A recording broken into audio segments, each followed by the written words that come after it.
Hi ಎಲ್ರಿಗೂ ನಮಸ್ಕಾರ. ಎಲ್ಲರಿಗೂ Kannambadi IAS and KS YouTube ಚಾನಲ್ಗೆ ಸ್ವಾಗತ. ಇವತ್ತಿನ ಈ ವಿಡಿಯೋದಲ್ಲಿ ನಾವು ಮುಂಬರುವಂತಹ 600 PSI ಸಿವಿಲ್ ಎಕ್ಸಾಮ್, ಇದ್ರ ಜೊತೆಗೆ ಎಕ್ಸೈಸ್ ಇನ್ಸ್ಪೆಕ್ಟರ್ನಲ್ಲಿರುವಂತಹ ಮೊದಲ ಪತ್ರಿಕೆ ಕುರಿತಾದ ಎಲ್ಲ ಮಾಹಿತಿಯನ್ನು ನೋಡೋಣ. ಇದ್ರ ಜೊತೆಗೆ ನಾವು ಫಸ್ಟ್ ಪೇಪರ್ ಒಳಗೆ ಒಂದು ಒಳ್ಳೆ ಅಂಕ ಪಡಿಬೇಕಾಗಿತ್ತು ಅಂತಂದ್ರೆ ಏನೇನು ಮಾಡ್ಬೋದು ಅನ್ನೋದನ್ನು ಕುರಿತು ಈ ವಿಡಿಯೋದಲ್ಲಿ ಪೂರ್ತಿ ಚರ್ಚೆ ಮಾಡ್ಕೋತ ಹೋಗೋಣ. ಹಾಗಿದ್ರೆ ನೋಡ್ರಿ, ಫಸ್ಟ್ಗೆ ನಮಗೆ ಫಸ್ಟ್ ಪೇಪರ್ದು ಪ್ಯಾಟರ್ನ್ ಏನೈತಿ ಅನ್ನೋದು ನಮಗೆ ಮೊದಲು ಗೊತ್ತಿರಬೇಕು. ಏನೈತ್ರಿ, ಆಲ್ರೆಡಿ ನಮಗೆಲ್ಲ ಗೊತ್ತೈತಿ. ಫಸ್ಟ್ ಪೇಪರ್ಗೆ 50 ಮಾರ್ಕ್ಸ್ ಇರ್ತೈತಿ. ಆ 50 ಮಾರ್ಕ್ಸು ಒಂದು 20 ಮಾರ್ಕ್ಸಿನ ಪ್ರಬಂಧ, ಆಮೇಲೆ 20 ಮಾರ್ಕ್ಸಿಗೆ ಟ್ರಾನ್ಸ್ಲೇಷನ್ನು, ಕನ್ನಡದಿಂದ ಇಂಗ್ಲೀಷ್ಗೆ, ಇಂಗ್ಲೀಷ್ನಿಂದ ಕನ್ನಡ ಟ್ರಾನ್ಸ್ಲೇಷನ್ಗೆ 2 ನಿಮ್ಗೆ ಟ್ರಾನ್ಸ್ಲೇಷನ್ ಕೊಟ್ಟಿರ್ತಾರೆ. ಉಳಿದಿದ್ದು 10 ಮಾರ್ಕ್ಸ್ ಯಾವುದಕ್ಕೆ ಇರ್ತೈತಿ? ಪ್ರಿಸೈಸ್ ರೈಟಿಂಗ್ ಇರ್ತೈತಿ. ಒಂದು ವೇಳೆ ಅದು ಸಿವಿಲ್ ಎಕ್ಸಾಮ್ ಆಗಿತ್ತು ಅಂತಂದ್ರೆ ನಿಮ್ಗೆ ಪ್ರಬಂಧ ಬರಹಕ್ಕೆ 20 ಮಾರ್ಕ್ಸ್ ಇರ್ತೈತಿ, ಪ್ರಿಸೈಸ್ ರೈಟಿಂಗು ಇರ್ತೈತಿ. ಆದ್ರೆ ಎಕ್ಸೈಸ್ ಇನ್ಸ್ಪೆಕ್ಟರ್ ಒಳಗೆ ಪ್ರಬಂಧ ಬರಹಕ್ಕೆ ನೀವು ಎಷ್ಟು ನೋಡ್ಬೋದು? ಅಲ್ಲಿ ನಿಮಗೆ ಪ್ರಿಸೈಸ್ ರೈಟಿಂಗ್ ಇರುವುದಿಲ್ಲ. ಅದ್ರ ಸಂಬಂಧ ನೀವು ಪ್ರಬಂಧ ಬರಹಕ್ಕೆ 30 ಮಾರ್ಕ್ಸ್ ನೋಡ್ಬೋದು.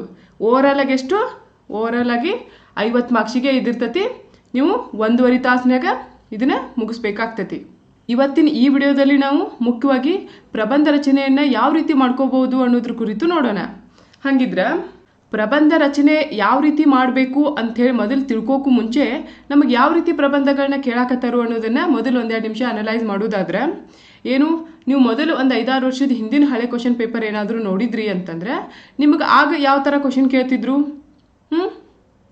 ನೋಡಿರಿ ನೀವೆಲ್ಲ ಯಾವ ರೀತಿ ಇರ್ತಿದ್ದು ಅಂತಂದ್ರೆ, ನಿಮ್ಗೆ ಒಂದು ಸಬ್ಜೆಕ್ಟ್ ಮೇಲೆ ಕಾನ್ಸಂಟ್ರೇಟ್ ಮಾಡಿ ನಿಮ್ಗೆ ಏನು ಮಾಡ್ತಿದ್ರು?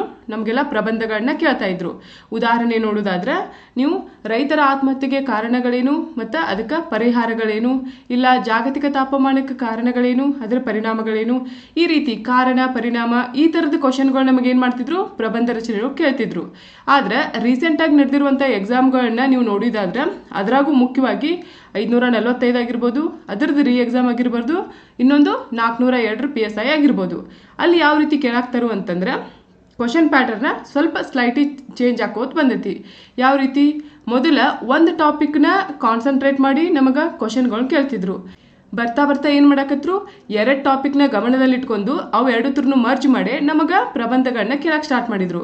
ಇದಕ್ಕೆ ಉದಾಹರಣೆ ನೋಡೋದಾತಂದ್ರೆ ಮೊದಲು ಏನು ಮಾಡ್ತಿದ್ರು ಅಂತ ಹೇಳಿದೆ, ರೈತರ ಆತ್ಮಹತ್ಯೆಗೆ ಕಾರಣ ಏನು, ಪರಿಣಾಮ ಏನು ಅಂತ ಕೇಳ್ತಾ ಇದ್ರು. ಅದನ್ನ ಸ್ವಲ್ಪ ಸುಧಾರಿತ ರೂಪದಲ್ಲಿ 2 ಕಾನ್ಸೆಪ್ಟ್ ಮರ್ಜ್ ಆಗುವಂಗೆ ಯಾವ ರೀತಿ ಕೇಳಕ್ಕೆ ಸ್ಟಾರ್ಟ್ ಮಾಡಿದ್ರು? ಈಗ ರೈತರ ಆತ್ಮಹತ್ಯೆಯನ್ನು ತಡೆಗಟ್ಟಾಕ ಸಾವಯವ ಕೃಷಿಯನ್ನು ಯಾವ ರೀತಿ ಬಳಕೆ ಮಾಡ್ಬೋದು ಅಂತೇಳಿ ಕೇಳಕ್ಕೆ ಸ್ಟಾರ್ಟ್ ಮಾಡಿದ್ರು. ಅಂದ್ರೆ ಇದರರ್ಥ ಬರೆಯುವಂಥ ವಿದ್ಯಾರ್ಥಿಗೆ ರೈತರ ಆತ್ಮಹತ್ಯೆಗೆ ಕಾರಣ ಏನನ್ನೋದು ನಮಗೆ ಗೊತ್ತಿರಬೇಕು. ಈ ಕಡೆ ಇನ್ನೊಂದು ಸೈಡ್ ಒಳಗೆ ಸಾವಯವ ಕೃಷಿ ಅಂದ್ರೆ ಏನು, ಅದನ್ನು ಯಾವ ರೀತಿ ನಾವು ರೈತರ ಆತ್ಮಹತ್ಯೆಯನ್ನು ತಡೆಗಟ್ಟಾಕ ಅದನ್ನು ಯಾವ ರೀತಿ ಬಳಕೆ ಮಾಡ್ಕೋಬಹುದು ಅನ್ನೋದನ್ನ ನಮಗೆ ಗೊತ್ತಿರಬೇಕು. ಆ ರೀತಿ ಗೊತ್ತಿತ್ತಂದ್ರೆ ನಾವು ಈಗ ಈ ಥರ 2 ಕಾನ್ಸೆಪ್ಟನ್ನ ಮೇನ್ ಆಗಿ ಇಟ್ಕೊಂಡು ಕೇಳುವಂತಹ ಪ್ರಬಂಧಗಳನ್ನ ನಾವು ಈಸಿಯಾಗಿ ಬರ್ಕೋತ ಹೋಗ್ಬೋದು. ಈಗ 400 ರೀಸೆಂಟಾಗಿ ನಡೆದಿರುವಂಥ 402 ಕ್ವಶನ್ ಪೇಪರ್ ನೀವು ಇಲ್ಲಿ ನೋಡೋದಾದ್ರೆ ಮೊದಲೇ ಕ್ವಶನ್ ಏನೈತ್ರಿ? ನಮ್ಗೇನು ಕೇಳ್ಯಾರ? 3 ಕೀವರ್ಡ್ಸ್ ಕೊಟ್ಬಿಟ್ಟಾರು. ಏನು? Science, population, development. ಈ ಕ್ವಶನ್ ಒಳಗೆ ಮತ್ತೇನು ಕೇಳಿಲ್ಲ. ಏನು? ಕೇವಲ 3 ಕೀವರ್ಡ್ಸ್. ವಿದ್ಯಾರ್ಥಿ ಈ 3 ಕೀವರ್ಡ್ಸನ್ನ ಇಟ್ಕೊಂಡು ಏನು ಮಾಡ್ಬೇಕಮ್ಮ? ಪೂರ್ತಿ ಪ್ರಬಂಧಗಳನ್ನ ರಚನೆ ಮಾಡ್ಕೋತ ಹೋಗ್ಬೇಕು. ಇದರರ್ಥ ಇಲ್ಲೇ 3 ಕಾನ್ಸೆಪ್ಟನ್ನು ಮರ್ಜ್ ಮಾಡಿ ನಮಗೆ ಒಂದು ಪ್ರಬಂಧ ಕೇಳಾಕತ್ತಾರು ಅಂತ ಹೇಳಿ ನಾವು ನೋಡ್ಬೋದು. ಅಂದ್ರೆ ಇದರರ್ಥ ಏನು? ಒಂದು ಪ್ರಬಂಧವನ್ನು ರಚನೆ ಮಾಡಬೇಕು ಅಂತಂದ್ರೆ ನಮಗೆ ಹಲವಾರು ಕಾನ್ಸೆಪ್ಟ್ಗಳು ನಮಗೆ ಅರ್ಥ ಆಗಿರಬೇಕು. ಈ ರೀತಿ ನಾವು 1-2 ಪ್ರಬಂಧಗಳನ್ನ ಮಾಡ್ಕೋಕ್ಕಿಂತ ಹಲವಾರು ಕ್ವಶನ್ಗಳ ಮೇಲೆ ನಾವು ಪ್ರಬಂಧ ರಚನೆಯನ್ನು ಬರೀದು ಕಲ್ತೀವಿ ಅಂತಂದ್ರೆ ನಮಗೆ ಯಾವುದೇ ಟಾಪಿಕ್ ಬರಲಿ ನಾವು ಈಸಿಯಾಗಿ ಬರ್ಕೋತ ಹೋಗ್ಬೋದು. ಇದಕ್ಕೆ ಏನು ಕ್ವಶನ್ ಕೊಟ್ಟಿರ್ತಾರಲ್ಲ ಅದ್ರಾಗ ಆಲ್ಮೋಸ್ಟ್ ಯಾವ ರೀತಿ ಇರ್ತಾವಂತಂದ್ರೆ ಆಲ್ಮೋಸ್ಟ್ ಎಲ್ಲಾನು ಚಲಿತ ಘಟನೆಗಳನ್ನೇ ಆಧರಿಸಿ ಅವರು ಕ್ವಶನ್ಗಳನ್ನ ಕೇಳ್ತಾರೆ. ಈಗ ಈ 5ನೇ ಕ್ವಶನ್ ನೋಡ್ರಿ, ಏನೈತಿ 5ನೇ ಕ್ವಶನ್? ಕೇಂದ್ರ ಮತ್ತು ರಾಜ್ಯಗಳ ಸಂಬಂಧದೊಳಗೆ ಸುಧಾರಣೆ ಮಾಡಬೇಕಾಗಿತ್ತು ಅಂತಂದ್ರೆ ಅಲ್ಲಿ ರಾಜ್ಯಪಾಲನ ಪಾತ್ರ ಏನು ಐತೆ ಅಂತ ಕೇಳ್ಯಾರ. ಈ ಕ್ವಶನ್ ನೋಡಿದ ಕೂಡಲೇ ನಮಗೇನು ಅನ್ಸತ್ತ? ಈ ಕ್ವಶನು ನಮಗೆ ಪೊಲಿಟಿಯಿಂದ ಬಂದತಿ ಅಂತ ಅನಿಸ್ತೈತಿ.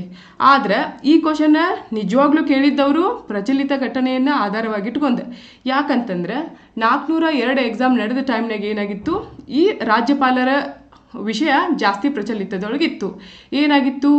ಏನು ಕೆಲವೊಂದು ರಾಜ್ಯಗಳಲ್ಲಿ ಆ ರಾಜ್ಯಗಳ ಯಾರು ಮುಖ್ಯಮಂತ್ರಿಗಳು ಏನಾದರೂ ಬಿಲ್ ತೊಗೊಂಬಂದಿದ್ರು ಅಂತಂದ್ರೆ ರಾಜ್ಯಪಾಲರು ಏನು ಮಾಡಕತ್ತಿದ್ರು, ಆ ಬಿಲ್ಗಳನ್ನ ಪಾಸ್ ಮಾಡ್ಲಾರ್ದ ಅವ್ರ ಹಂತನ ಇಟ್ಕೋಕತ್ತಿದ್ರು. ಏನು, ಸೊ ಮುಖ್ಯಮಂತ್ರಿ ಕಳಿಸಿದಂಥ ಬಿಲ್ಗಳು ಪೆಂಡಿಂಗ್ ಆಗೇ ಉಳಿಯಾಕತ್ತಿದ್ದು. ಇದನ್ನು ಪ್ರಶ್ನಿಸಿ ಏನು ಮಾಡಿದ್ರು, ಎಲ್ಲ ಕೆಲವೊಂದು ರಾಜ್ಯದ ಮುಖ್ಯಮಂತ್ರಿಗಳು ಹೈಕೋರ್ಟ್ ಮೊರೆಗೆ ಹೋಗಿದ್ರು. ಸೊ ಇದೇನಾಯಿತು, ಪ್ರಚಲಿತ ಘಟನೆಯೊಳಗೆ ನಡೆದಿದ್ದು ಅಂತ ನ್ಯೂಸು. ಆದ್ರೆ ಇದ್ರ ಮೇಲೆ ನಮಗೆ ಪ್ರಬಂಧ ಕೇಳಿದಾಗ ನಮಗೇನು ಅನಿಸ್ತತಿ, ಇದು ಇಲ್ಲ ಪ್ರಚಲಿತ ಘಟನೆ ಅನ್ನೋಕ್ಕಿಂತ ಏನು ಸಬ್ಜೆಕ್ಟ್ ವೈಸು ಪೊಲಿಟಿಯಿಂದ ಬಂದಿರುವಂತಹ ಕ್ವಶನ್ ಅಂತೇಳಿ ನಮಗೆ ಅನಿಸ್ತತಿ. ಆದ್ರೆ ಹಂಗೆ ನೋಡಿದಾದ್ರೆ ಆಲ್ಮೋಸ್ಟ್ 5 ಕ್ವಶನು ಇಲ್ಲ, ಒಂದು 3 4 ಕ್ವಶನ್ ಆದರೆ ಯಾವ ರೀತಿ ಕೇಳ್ತಾರೋ ಅಂತಂದ್ರೆ ಪ್ರಚಲಿತ ಘಟನೆಗಳನ್ನೇ ಆಧಾರವಾಗಿಟ್ಕೊಂಡೇ ನಮಗೇನು ಮಾಡ್ತಾರೋ ಪ್ರಬಂಧ ರಚನೆಗಳನ್ನ ಕೇಳ್ತಾರೋ. ಹಂಗಿದ್ರೆ ಬರ್ರಿ ಪ್ರಬಂಧವನ್ನು ನಾವು ಯಾವ ರೀತಿ ರಚನೆ ಮಾಡ್ಕೋಬಹುದು ಅಂತೇಳಿ ನೋಡ್ಕೊತ ಹೋಗೋಣ. ಈಗ ನಾ ಹೇಳಕತ್ತಿದ್ದ ಪ್ರಬಂಧ ರಚನೆ ಇದು ನಾ ಫಾಲೋ ಮಾಡ್ತಿದ್ದಂತಹ ಪ್ರಬಂಧ ರಚನೆ ಆಗಿರ್ತತಿ. ನಿಮಗೆ ಇದೇ ಥರನೇ ಪ್ರಬಂಧ ಬರೀಬೇಕು ಅಂಥೇಳಿ ಯಾವುದೂ ರೂಲ್ಸ್ ಇಲ್ಲ. ಆದರೆ ನಾ ಈ ಥರದ ಪ್ಯಾಟರ್ನ ಫಾಲೋ ಮಾಡಿದ್ದಕ್ಕೆ ನನಗೆ ಎವ್ರಿ ಟೈಮ್ ಒಂದು ಒಳ್ಳೆಯ ಅಂಕ ಬಂದಾವಂತಲೇ ಹೇಳ್ಬೋದು. ನಾನು ಈಗ ನಿಮ್ಗೆ ಆಗಾಳೆ ತೋರಿಸಿದ್ದೆ ಹಂಗೆ ಈ 402 PSI ಎಕ್ಸಾಮ್ ಒಳಗೆ ನಾನು ಮೊದಲೇ ಕ್ವಶನನ್ನು ಬರೆದಿದ್ದೆ. ಈ ಕ್ವಶನಕ್ಕೆ ನನಗೆ ಎಷ್ಟು ಟೋಟಲ್ 50 ಮಾರ್ಕ್ಸ್ ಒಳಗೆ 39.5 ಮಾರ್ಕ್ಸ್ ಬಂದಿದ್ದಾವೆ. ಸೊ ನಾವೇನು ಹೇಳ್ಕೊಬೋದು ಹಂಗಾದ್ರೆ 50ಕ್ಕೆ ಓವರಾಲ್ 40 ಮಾರ್ಕ್ಸ್ ಬಂದವು ಅಂತಂದ್ರೆ ನನಗೆ ಪ್ರಬಂಧ ರಚನೆಗೆ ಒಂದು ಒಳ್ಳೆ ಮಾರ್ಕ್ಸ್ ಬಂದವು ಅಂಥೇಳಿ ನಾವು ತಿಳ್ಕೊಬೋದು. ಹಾಗಾಗಿ ನಾ ಇವತ್ತೇನು ಮಾಡತ್ತೀನಿ ಈ ಕ್ಲಾಸ್ ಒಳಗೆ ಅಂತಂದ್ರೆ ನಾನು ಯಾವ ರೀತಿ ಪ್ರಬಂಧವನ್ನು ರಚನೆ ಮಾಡ್ಕೋತಿದ್ದೆ, 6 ಪೇಜಿದ ಪ್ರಬಂಧ ಇಲ್ಲ 600 ವರ್ಡ್ಸ್ ಒಳಗೆ ನಾ ಯಾವ ರೀತಿ ಒಂದು ಒಳ್ಳೆ ಪ್ರಬಂಧವನ್ನು ಬರೀತೀನಿ ಅಂಥೇಳಿ ನಾ ಇವತ್ತು ನಿಮ್ಮ ಜೊತೆ ಡಿಸ್ಕಷನ್ ಮಾಡೋಣ. 2 ಟೈಪ್ ಪ್ರಬಂಧಗಳನ್ನ ಕೇಳ್ತಾರು. ಯಾವ ಥರದ್ದು, ಒಂದು ವಿಷಯಾಧಾರಿತ ಪ್ರಬಂಧ ಆಗಿರುತ್ತೆ, ಇನ್ನೊಂದು ನೈತಿಕ ಸ್ವರೂಪದ ಪ್ರಬಂಧಗಳಾಗಿರ್ತವೆ. ಹಾಗಾದ್ರೆ ವಿಷಯಾಧಾರಿತ ಪ್ರಬಂಧಗಳಂದ್ರೆ ಯಾವ ರೀತಿ, ಈಗ ಅವಾಗಲೇ ನಾ ಹೇಳಿದ್ನಲ್ಲ ಪ್ರಚಲಿತದಲ್ಲಿ ನಡೆದಿರುವಂತಹ ಪ್ರಚಲಿತ ಘಟನೆಗಳನ್ನ ಆಧಾರವಾಗಿಟ್ಕೊಂಡು ಕೇಳುವಂಥ ಪ್ರಬಂಧಗಳು ಅವು ವಿಷಯಾಧಾರಿತ ಪ್ರಬಂಧಗಳಾಗಿರ್ತವೆ.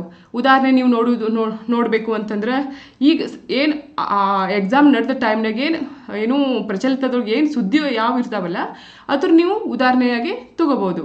ಇನ್ನು ನೈತಿಕ ಸ್ವರೂಪದ ಪ್ರಬಂಧಗಳು ಯಾವ ರೀತಿ ಅಂತಂದ್ರೆ ಇದು ಪೂರ್ತಿ ಪ್ರಬಂಧ ಯಾವ ರೀತಿ ಇರ್ತತಿ, ನೈತಿಕತೆಯ ನೆಲೆಗಟ್ಟಿನ ಮೇಲೆ ಇದನ್ನು ಆಧಾರವಾಗಿ ನಿಂತಿರ್ತತಿ. ನೀವು 6 ಪೇಜ್ ಯಾವ ರೀತಿ ಬರೀಬೇಕಾಗ್ತತಿ, ಎಲ್ಲ ಉದಾಹರಣೆಗಳು ಈಗೇನು ನಡೆದಿರುವಂಥ ರಿಯಲ್ ಘಟನೆಗಳು ಇದನ್ನೆಲ್ಲ ನೀವು ಎಕ್ಸಾಂಪಲ್ ಕೊಟ್ಟು ಏನು ಮಾಡಬೇಕು, ನೈತಿಕ ಸ್ವರೂಪದ ಪ್ರಬಂಧಗಳನ್ನ ಬರಿತಾ ಹೋಗಬೇಕು. ಈಗ ನೀವು ಉದಾಹರಣೆ ನೋಡೋದಾ ಅಂತಂದ್ರೆ ದಯಾಮರಣ ತಗೋರಿ, ಏನು ಇದು ಪ್ರಚಲಿತದೊಳಗೆ ನಡೆದಿದ್ದಂತಹ ಸುದ್ದಿನೇ. ಆದರೆ ಈ ಎಸ್ಸೆ ನೀವು ಬರಿಬೇಕು ಅಂತಂದ್ರೆ ಮೇನ್ ಆಗಿ ನಿಮ್ಮ ತಲೆಯಲ್ಲಿ ಏನು ಇಟ್ಕೋಬೇಕು, ನೈತಿಕತೆಯನ್ನು ಆಧಾರವಾಗಿ ಇಟ್ಕೊಂಡು ನೀವು ಪೂರ್ತಿ ಎಸ್ಸೆಯನ್ನು ಬರಿತಾ ಹೋಗಬೇಕಾಗ್ತತಿ. ಹಾಗಿದ್ರೆ ಇವತ್ತಿನ ಈ ಕ್ಲಾಸ್ ಒಳಗೆ ನಾವು ಏನು ಮಾಡೋಣ, ಮೇನ್ ಆಗಿ ವಿಷಯಾಧಾರಿತ ಪ್ರಬಂಧಗಳನ್ನ ಯಾವ ರೀತಿ ರಚನೆ ಮಾಡ್ಬೋದು, ನಾ ಯಾವ ರೀತಿ ರಚನೆ ಮಾಡ್ಕೋತಿದ್ದೆ ಅನ್ನೋದನ್ನ ನಾ ಇವತ್ತು ನಿಮಗೆ ಈ ಕ್ಲಾಸ್ನಾಗ ಹೇಳ್ತೀನಿ. ಹಾಗಾದ್ರೆ ಒಂದು ಎಕ್ಸಾಂಪಲ್ನ ನೋಡ್ಕೋದಾದ್ರೆ ಇದು ತಗೋರಿ, ಕೃತಕ ಬುದ್ಧಿಮತ್ತೆನ ನಾವು ಸ್ವಲ್ಪ ಎಕ್ಸಾಂಪಲ್ ಇಟ್ಕೊಂಡೆ ಎಸ್ಸೆಯನ್ನು ನೋಡ್ಕೋತ ಹೋಗೋದಾದ್ರೆ ಏನು ಆಲ್ರೆಡಿ ನಮ್ಗೆ ಗೊತ್ತೈತಿ, ಒಂದು ಪ್ರಬಂಧವನ್ನು ಬರಿಬೇಕು ಅಂತಂದ್ರೆ ನಾವು ಅದ್ರಾಗ 3 ಭಾಗಗಳನ್ನ ನೋಡ್ತೀವಿ. ಅದು ಪೀಠಿಕೆ ಭಾಗ ಆಗಿರ್ತತಿ, ಇನ್ನೊಂದು ವಿಷಯ ವಿಸ್ತಾರ ಭಾಗ ಅಥವಾ ಬಾಡಿ ಪಾಠ, ಇನ್ನೊಂದು ಏನು ಕನ್ಕ್ಲೂಷನ್ ಅಥವಾ ಉಪಸಂಹಾರ ಭಾಗ ಅಂತೇಳಿ ಕರಿತೀವಿ. ಹಾಗಾದ್ರೆ ನಾವು ಒಂದು ಪ್ರಬಂಧವನ್ನು ಯಾವ ರೀತಿ ಶುರು ಮಾಡ್ಕೋಬೇಕು, ನಿಮಗೆ ಹೇಳಿಕೆನ ಕೊಟ್ಟು ನೀವು ಪ್ರಬಂಧ ಶುರು ಮಾಡಬೇಕು ಅಂಥೇಳಿ ಯಾವುದೇ ರೂಲ್ಸ್ ಇಲ್ಲ. ಏನು ನೀವು 5-6 ವಿಧದಲ್ಲಿ ನೀವೇನು ಮಾಡ್ಕೋಬೋದು, ಪೀಠಿಕೆ ಭಾಗವನ್ನು ಪ್ರಾರಂಭ ಮಾಡ್ಕೋಬೋದು. ನಾ ಯಾವ ರೀತಿ ಮಾಡ್ಕೋತಿದ್ದೆ ಅಂತಂದ್ರೆ, ನಾ ಪ್ರಬಂಧವನ್ನು ಬರಿಬೇಕಾಗಿತ್ತು ಅಂತಂದ್ರೆ ಕೊಟ್ಟಿರುವಂತಹ ಪ್ರಬಂಧ ರಚನೆ ಕ್ವಶನ್ಗೆ ಸೂಟ್ ಆಗೋ ರೀತಿ ನಾನು ಎಸ್ಸೆ ಒಳಗೆ ಒಂದು ಹೇಳಿಕೆನಾದರೂ ಹಾಕ್ತಿದ್ದೆ. ಈಗ ನೀವು ಹೇಳಿಕೆಗೆ ಉದಾಹರಣೆ ನೋಡೋದಾದ್ರೆ ಕೊಟ್ಟಿರೋ ಟಾಪಿಕ್ಗೆ ಸೂಕ್ತವಾಗುವಂಗೆ ಯಾವುದಾದ್ರೂ ಗಣ್ಯ ವ್ಯಕ್ತಿಗಳು ಏನಾದರೂ ಹೇಳಿಕೆ ಕೊಟ್ಟಿರ್ತಾರೋ ಅಂಥ ಹೇಳಿಕೆಗಳನ್ನ ಏನು ಮಾಡಿರಿ, ನೀವು ಪೀಠಿಕೆ ಭಾಗದ ಪ್ರಾರಂಭದಲ್ಲಿ ಈ ಥರದೊಂದು ಕೊಟೇಶನ್ ಹಾಕಿ ನೀವು ಏನು ಪ್ರಬಂಧವನ್ನು ಬರಿತಾ ಹೋಗ್ಬೋದು, ಪೀಠಿಕೆ ಭಾಗವನ್ನು ರಚಿಸ್ತಾ ಹೋಗ್ಬೋದು. ಇಲ್ಲ ನನಗೆ ಹೇಳಿಕೆ ಯಾವ ಗೊತ್ತಿಲ್ಲ ಅಂತಂದರೆ ಏನು ಮಾಡ್ಬೋದು, ಕೊಟ್ಟಿರೋ ಟಾಪಿಕ್ಕಿಗೆ ಸೂಕ್ತವಾಗುವಂಗೆ ಯಾವುದಾದ್ರೂ ಗಾದೆ ಮಾತು ಸಿಗ್ತತೆನ ನೋಡಬೇಕು. ಅದೇನಾದರೂ ಸೂಕ್ತವಾಗುವಂಥ ಗಾದೆ ಮಾತು ಸಿಕ್ತು ಅಂತಂದ್ರೆ ನೀವೇನು ಮಾಡಿರಿ, ಹೇಳಿಕೆ ಜಾಗದಾಗ ಆ ಗಾದೆ ಮಾತು ಹಾಕಿಬಿಟ್ಟು ನೀವು ಪೀಠಿಕೆ ಭಾಗವನ್ನು ರಚಿಸ್ತಾ ಹೋಗ್ರಿ. ಉದಾಹರಣೆಯಾಗಿ ನೋಡಬೇಕು ಅಂತಂದ್ರೆ ಇದ ಕೃತಕ ಬುದ್ಧಿಮತ್ತೆ ಕಾನ್ಸೆಪ್ಟ್ ತಗೋದಾದ್ರೆ ಏನು, ಬೆರಳನ್ನು ತೋರಿಸಿದರೆ ಹಸ್ತವನ್ನೇ ನುಂಗುತ್ತದೆ ಅಂತಕ್ಕಂಥ ಒಂದು ಗಾದೆ ಮಾತೈತಿ. ಈ ಗಾದೆ ಮಾತು ಎಕ್ಸಾಕ್ಟ್ ಆಗಿ ನೀವು ಕೃತಕ ಬುದ್ಧಿಮತ್ತೆಗೆ ಹೋಲಿಕೆಯನ್ನ ಮಾಡಬಹುದು. ಇಂಥ ಗಾದೆ ಮಾತುಗಳು ಕೊಟ್ಟಿರೋ ಟಾಪಿಕ್ಗೆ ಸೂಕ್ತವಾಗುವಂಗೆ ಏನಾದರೂ ಸಿಕ್ಕು ಅಂತಂದ್ರೆ ನೀವು ಹೇಳಿಕೆ ಬದಲಿ ಏನು ಮಾಡ್ಕೋಬಹುದು, ಗಾದೆ ಮಾತನ್ನ ಹಾಕಬಹುದು. ಇಲ್ಲ ನಾನು ಕವನವನ್ನು ಬರೆದು ಶುರು ಮಾಡ್ತೀನಿ ಅಂತಂದ್ರೆ ನೀವು ಕವನವನ್ನಾದರೂ ಬರೆದು ಶುರು ಮಾಡ್ಬೋದು. ಈಗ ಯಾವುದಾದ್ರೂ ಕವಿತೆಯ ಕವನದ ಏನು ಸಾಲುಗಳಿರ್ತಾವಲ್ಲ ಆ ಸಾಲುಗಳು ಕೊಟ್ಟಿರೋ ಟಾಪಿಕ್ಗೆ ಎಕ್ಸಾಕ್ಟಾಗಿ ಸೂಕ್ತವಾಗಿ ಹೊಂದಾಣಿಕೆ ಆಗ್ತಿತ್ತು ಅಂತಂದ್ರೆ ಆಗ ನೀವೇನು ಮಾಡ್ರಿ, ಕವನದ ಸಾಲುಗಳನ್ನು ಬರೆದ್ಬಿಟ್ಟು ಏನು ಮಾಡ್ರಿ, ನೀವು ಪೀಠಿಕೆ ಭಾಗವನ್ನು ರಚಿಸ್ತಾ ಹೋಗ್ರಿ. ಇಲ್ಲ ನನಗೆ ಕತೆ ರೂಪದಲ್ಲಿ ನನಗೆ ಪೀಠಿಕೆ ಭಾಗವನ್ನು ಬರಿಬೇಕು ಅಂತೇಳಿ ಅನಿಸ್ತು, ಕೊಟ್ಟಿರೋ ಟಾಪಿಕ್ಗೆ ಸೂಕ್ತವಾಗುವಂಗ ನಮಗೆ ತಲೆಯಾಗ ಯಾವುದಾದ್ರೂ ಒಂದು ಕತೆ ಸಿಕ್ತು, ಅವಾಗ ನೀವೇನು ಮಾಡ್ರಿ, ಪ್ರಬಂಧ ರಚನೆಯನ್ನ ಕತೆ ಹೇಳ್ತಾ ಏನು ಮಾಡ್ಕೋತ ಹೋಗ್ರಿ, ಆ ಕೊಟ್ಟಿರೋ ಕಾನ್ಸೆಪ್ಟನ್ನು ಏನು ಮಾಡ್ರಿ, ವಿಸ್ತಾರವಾಗಿ ಬರ್ಕೋತ ಹೋಗ್ರಿ. ಉದಾಹರಣೆ ನೋಡೋದು ಆತಂದ್ರೆ ರೀಸೆಂಟಾಗಿ ನ್ಯೂಸ್ ಪೇಪರ್ ಒಳಗೆ ಒಂದು ಆರ್ಟಿಕಲ್ ಬಂದಿತ್ತು. ಯಾವುದ್ರ ಮೇಲೆ ಅಂತಂದ್ರೆ ಉಚಿತ ಕೊಡುಗೆಗಳ ಮೇಲೆ ಲೇಖಕರು ಒಂದು ಲೇಖನವನ್ನು ರಚಿಸಿದ್ರು. ಅವರು ಆ ಪೀಠಿಕೆ ಭಾಗವನ್ನು ಯಾವ ರೀತಿ ಬರೆದಿದ್ರು ಅಂತಂದ್ರೆ ಇದೇ ರೀತಿ ಒಂದು ಕಥೆಯನ್ನು ಹೇಳ್ತಾ ಪೀಠಿಕೆ ಭಾಗವನ್ನು ರಚಿಸ್ತಾ ಹೋಗಿದ್ರು. ಯಾವ ರೀತಿ, ನಾವೆಲ್ಲ ಈಗ ಸಣ್ಣಾಗಿದ್ದಾಗ ಕೇಳಿರ್ತೀವಿ, ಆಲ್ಮೋಸ್ಟ್ ಎಲ್ಲರೂ ಕೇಳಿರ್ತೀವಿ ಕತಿನ, ಯಾವುದು, ಕಿಂದರ ಜೋಗಿ ಅಂತಕ್ಕಂಥ ಕತಿ. ಈ ಕಥೆಯೊಳಗೆ ಏನಾಗ್ತತಿ, ಒಂದು ಊರೊಳಗೆ ಇಲಿಗಳ ಕಾಟ ಸಿಕ್ಕಾಪಟ್ಟೆ ಹೆಚ್ಚಾಗಿರ್ತತಿ. ಇಂಥ ಟೈಮ್ನಾಗ ಏನು ಮಾಡ್ತಾನೆ ಕಿಂದರ ಜೋಗಿ, ಅವ ಒಂದು ಕೊಳಲು ಉತ್ತಾ ಹೋಗ್ತಾನು. ಅವ ಎಷ್ಟು ಚೆನ್ನಾಗಿ ಕೊಳಲು ಉತ್ತಾನು ಅಂತಂದ್ರೆ ಊರಾಗಿದ್ದಂತಹ ಎಲ್ಲ ಇಲಿಗಳು ಏನು ಮಾಡ್ತಾವು, ಕಿಂದರ ಜೋಗಿಯನ್ನು ಫಾಲೋ ಮಾಡ್ಕೋತ ಬರ್ತಾವು. ಆ ಟೈಮ್ನಾಗ ಕಿಂದರ ಜೋಗಿ ಕೊಳಲಿನ ನಾದವನ್ನು ಇಂಪಾಗಿ ಉತ್ತಾ ಆ ಎಲ್ಲ ಇಲಿಗಳನ್ನ ಏನು ಮಾಡ್ತಾನು, ಒಂದು ಕೆರೆಯ ದಂಡೆಗೆ ಕರ್ಕೊಂಡು ಹೋಗ್ತಾನು. ಕೆರೆ ದಂಡೆ ಒಳಗೆ ಕರ್ಕೊಂಡು ಹೋಗಿ ಎಲ್ಲ ಇಲಿಗಳನ್ನ ಏನು ಮಾಡಿಬಿಡ್ತಾನು, ಕೆರೆ ಒಳಗೆ ಮುಳುಗಿಸ್ಬಿಡ್ತಾನು. ಸೊ ಇದನ್ನ ಸೇಮ್ ಟು ಸೇಮ್ ಆಗಿ ಲೇಖಕರು ಏನು ಮಾಡಿದ್ರು, ಉಚಿತ ಕೊಡುಗೆಗಳಿಗೆ ಸಂಬಂಧಿಸಿ ಏನು ಮಾಡಿದ್ರು, ನಮಗೆ ಪೀಠಿಕೆ ಭಾಗವನ್ನು ಕೊಟ್ಟಿದ್ರು. ಯಾವ ರೀತಿ ಕೊಟ್ಟಿದ್ರು, ಈಗ ಕಿಂದರ ಜೋಗಿ ಜಾಗದಾಗ ನಮ್ಮ ಪ್ರತಿನಿಧಿಗಳನ್ನ ಜೋಡಿಸ್ಯಾರು, ಇಲಿಗಳ ಜಾಗದಾಗ ನಾವು ಪ್ರಜೆಗಳಾದಂಥ ನಮ್ಮನ್ನ ಜೋಡಿಸ್ಯಾರು. ಈಗ ಇಲಿಗಳು ಏನು ಮಾಡಿದ್ವು, ಕಿಂದರ ಜೋಗಿ ಊದಾಕತ್ತಿದಂತಹ ಇಂಪಾದ ನಾಗಕ್ಕೆ ಮನಸೋತು ಕಿಂದರ ಜೋಗಿನ ಯಾವ ರೀತಿ ಫಾಲೋ ಮಾಡಿದ್ವಲ್ಲ, ಇದ ಸೇಮ್ ವೇ ಒಳಗೆ ನಾವು ಏನು ಮಾಡಕತ್ತೀವಿ, ನಮ್ಮ ರಾಜಕಾರಣಿಗಳು ಕೊಡುವಂತಹ ಉಚಿತ ಕೊಡುಗೆಗಳ ಆಸೆಗೆ ಏನು ಮಾಡಕತ್ತೀವಿ, ನಾವು ಬ್ಲೈಂಡ್ ಆಗಿ ನಮ್ಮ ರಾಜಕಾರಣಿಗಳನ್ನ ಅಥವಾ ನಮ್ಮ ಪ್ರತಿನಿಧಿಗಳನ್ನ ನಾವು ಫಾಲೋ ಮಾಡಕತ್ತೀವಿ. ಅವ್ರು ಸೇಮ್ ಕಿಂದರ ಜೋಗಿ ಏನು ಮಾಡ್ದ, ಎಲ್ಲ ಇಲಿಗಳನ್ನ ತೊಗೊಂಡು ಹೋಗಿ ಕೆರೆ ಒಳಗೆ ಯಾವ ರೀತಿ ನುಗ್ಸಿದಲ್ಲ, ಅದೇ ರೀತಿ ನಮ್ಮ ರಾಜಕಾರಣಿಗಳು ಅಥವಾ ನಮ್ಮ ಪ್ರತಿನಿಧಿಗಳು ಏನು ಮಾಡಕತ್ತಾರು, ಈ ಪ್ರಜೆಗಳನ್ನು, ಅವ್ರಿಗೆ ಓಟ್ ಹಾಕಿದಂಥ ಪ್ರಜೆಗಳನ್ನು ಕರ್ಕೊಂಡು ಹೋಗಿ ಹುಂಡಿ ಒಳಗೆ ಹಾಕಾಕತ್ತಾರು ಅನ್ನೋ ರೀತಿಯಲ್ಲಿ ಲೇಖಕರು ಏನು ಮಾಡಿದ್ರು, ಅವರ ಪೀಠಿಕೆ ಭಾಗವನ್ನು ವಿಸ್ತಾರ ಮಾಡ್ಕೋತ ಹೋಗಿದ್ರು. ಈ ರೀತಿ ಕೊಟ್ಟಿರುವಂಥ ಟಾಪಿಕ್ಗೆ ಸೂಕ್ತವಾಗುವಂಥ ಕತೆ ಭಾಗ ನಿಮಗೆ ಸಿಕ್ತು ಅಂತಂದ್ರೆ ನೀವು ಆ ಕತೆ ಭಾಗವನ್ನು ಹೇಳ್ತಾ ಪೀಠಿಕೆ ಭಾಗವನ್ನು ರಚಿಸ್ಬೋದು. ಇಲ್ಲಪ್ಪ ನನಗೆ ಯಾವುದೂ ಹೇಳಿಕೆ ಗೊತ್ತಿಲ್ಲ, ಗಾದೆ ಮಾತು ಮೊದಲೇ ಗೊತ್ತಿಲ್ಲ, ಕವನ ಕತೆ ಅಂತೂ ನನಗೆ ಏನೂ ಗೊತ್ತೇ ಇಲ್ಲ ಅಂತಂದ್ರೆ ಅವಾಗ ನೀವು ಏನು ಮಾಡ್ಬೋದು, ಕೊಟ್ಟಿರೋ ಟಾಪಿಕ್ದ ಅರ್ಥ ಏನು ಅಂತಾದರೂ ಬರೆದು ನೀವು ಏನು ಮಾಡ್ಕೋಬೋದು, ಪೀಠಿಕೆ ಭಾಗವನ್ನು ಸ್ಟಾರ್ಟ್ ಮಾಡ್ಬೋದು.